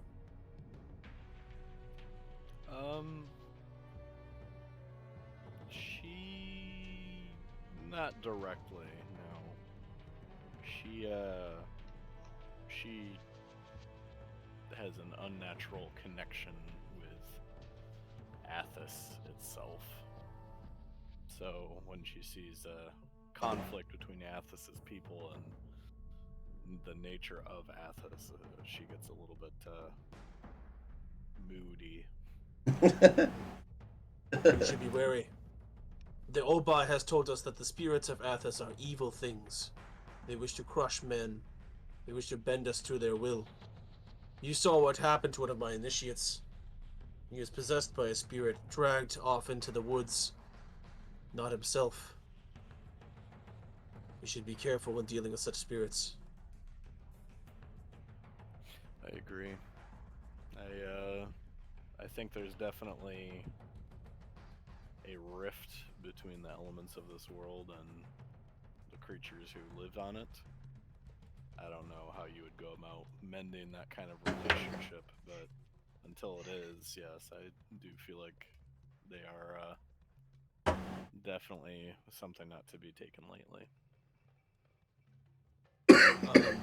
You see him pick up one of the, like the dropped maces, like wooden maces of the Nganga that fell, and he hands it to. He actually is gonna go to you, Jeremy. He hands you the this sort of mace, and you can feel it thrumming with this sort of spiritual power. And he says, "We carve our maces from the tree of the sunshine, the Sunshine Palace, the tree, central tree of gold. Its wood is blessed by the spirits contained within by the Oba herself. I see you using your hammer against the spirits in battle. Try this instead." And it's an Athasian mace, so 3 strikes it's out. It has to be repaired. But it is also a fetish containing the spirit of the woods of Athos. It counts as a magical weapon when bypassing magic resistances. That'll be useful. It doesn't have any pluses. It's not it's not enhanced or anything. It's just counts as a magical weapon. Still useful. Use it well, friend. And Kurubo goes into one of the tents and, just kind of beds down for the night.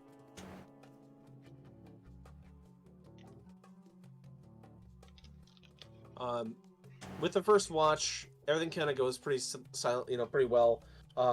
Nothing really pokes into the camp, other than like the occasional small animal.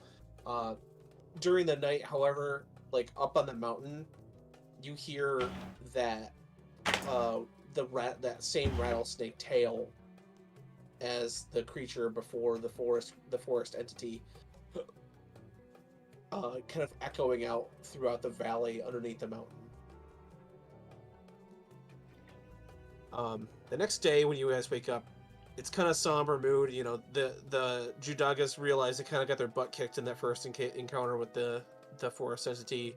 And Kurobu and his men but they're willing to go back to try to save their ally. Kurobu says, "I will lead you to the mine. It is not far away now, but attacking at night would have been foolish. Let us be on our way." Pyretta, you hear footsteps behind you as you're sitting there meditating, kind of walking closer from the camp. From behind? Yep. I'll kind of break myself of a trance to see what it is. You see it's Kurobu coming your way. Okay, I'll get up and dust myself off, but I won't necessarily act hostile. He says, "We are moving out toward the mine. Are you ready to get moving?" More than eager to. Good. I saw the way you dealt with those spirits. You handled yourself well.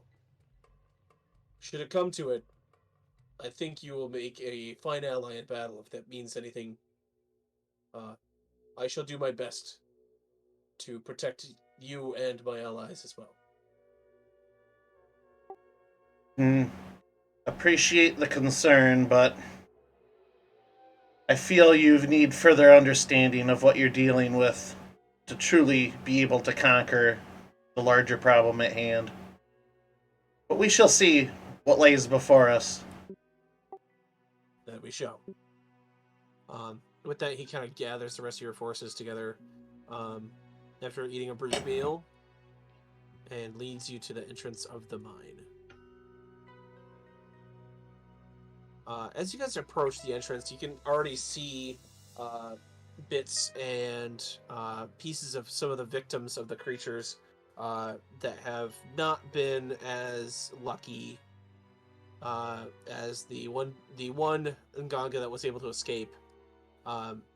You see crushed corpses, broken shields of guards and warriors, burned people from obviously like the Dryad attacks of the magic missiles and whatnot. As you guys kind of get close and closer to the entrance, you can tell that there's a presence here that is watching and guarding over the mine entrance. And I'm gonna actually call it for tonight, and we'll start next week at the mine, the base of Stormclaw Mountain. So, Woo. Well, thank you so much for DMing. no, you're welcome. I'll go ahead and reward 15 experience tonight. Everybody did a really good job role playing tonight, so I'll reward that. And yeah, we'll next time we play, we'll pick up from right here. All right, that sounds great. Here we go again.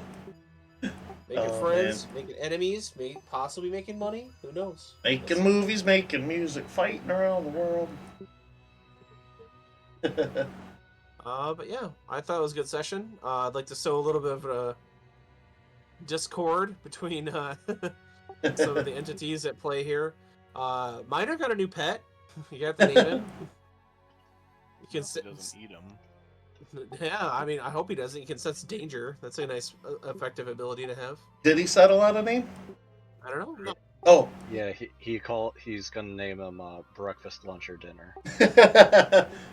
I was gonna say brunch. I thought you were gonna say brunch. Yeah. 11Z. But yeah, with that, I'll see you guys next time. Jeremy, you said you might not be able to make it next week, so we might have to skip next week. Just take a break. But if so, we'll come back the week after that. So. All right. Yeah, that sounds great. Stream next week on Sunday is going to be doing a 6-hour race in Project Cars. If you want to check me out, it'll be at Erecticus Maximus on Twitch. Erectimus Maximus. Sunday. What day specifically was that? Just so they can. Sunday the 28th. I'll be starting at noon Eastern. 28th at noon. Twitch Megadome. All right, you heard it. If you want a little bit of racing action, go check out my buddy Jeremy that time and day, and I think I'll be able to check it out myself. So I might check you out as well, man. But anyway, okay, I'm gonna go ahead and close this out. If any of you want to stick around and chat afterwards, I might be back in a few minutes, but I'm gonna close down the stream. Again, John, thank you as always, and everybody else for showing up. I had a lot of fun tonight. All right. Well, glad I could be a good DM for you guys, and we'll see you guys next time. All right, adios. Adios. All right, well, with that being said, back the old face camera here. I'm going to leave the music on. But anyway, as you heard, we've had some interesting things unfold. Oh God, Peretta is just so upset right now. She is in bed with the enemy. Not really. She has nothing to do with this, but yeah, we're going to check out and see what this mountain spirit's about, hopefully. But sounds like we got some corrupted druids to deal with as well. That'll be interesting. She's going to feel conflicted about dealing with that, but hey. So, next week, as our DM said, we're probably going to take a break. I will more than likely still try to stream that night. I still like to punch out some weekend material for you guys, but I'm not going to lie, if my entire group of friends is down for for a World of Warcraft Classic dungeon delve, I might participate in that, but if it's sporadic and we don't have any plans, I'm going to try to hold on to streaming either Werewolf or Diablo Hellfire. I'm currently playing both of those for you guys. And that being said, I believe this week will be Wednesday night that I'll be able to play that as well. So, as always, I'll update on my Twitter, keep you guys informed when I'm going to stream. So, anyway, I'm not going to babble long because This was a lot of fun, but I'm getting kind of tired, so I'm gonna go ahead and close out again. Again, check my Twitter, but I always mix up Twitch and Twitter, so I gotta think a bit. But anyway, yeah, check my Twitter. More than likely Wednesday and probably on Saturday, or just maybe one of those. I don't know. Maybe I'll even impulse stream, but Werewolf or Diablo. Werewolf Earthblood, Diablo Hellfire. Subtitles. But anyway, everybody have a great night. I'm gonna go ahead and head out for the night. And have a great weekend, everybody. Where's my freaking end? And there it is. But yeah, have a great weekend. Thank you for tuning in. See y'all next time. Laters, guys.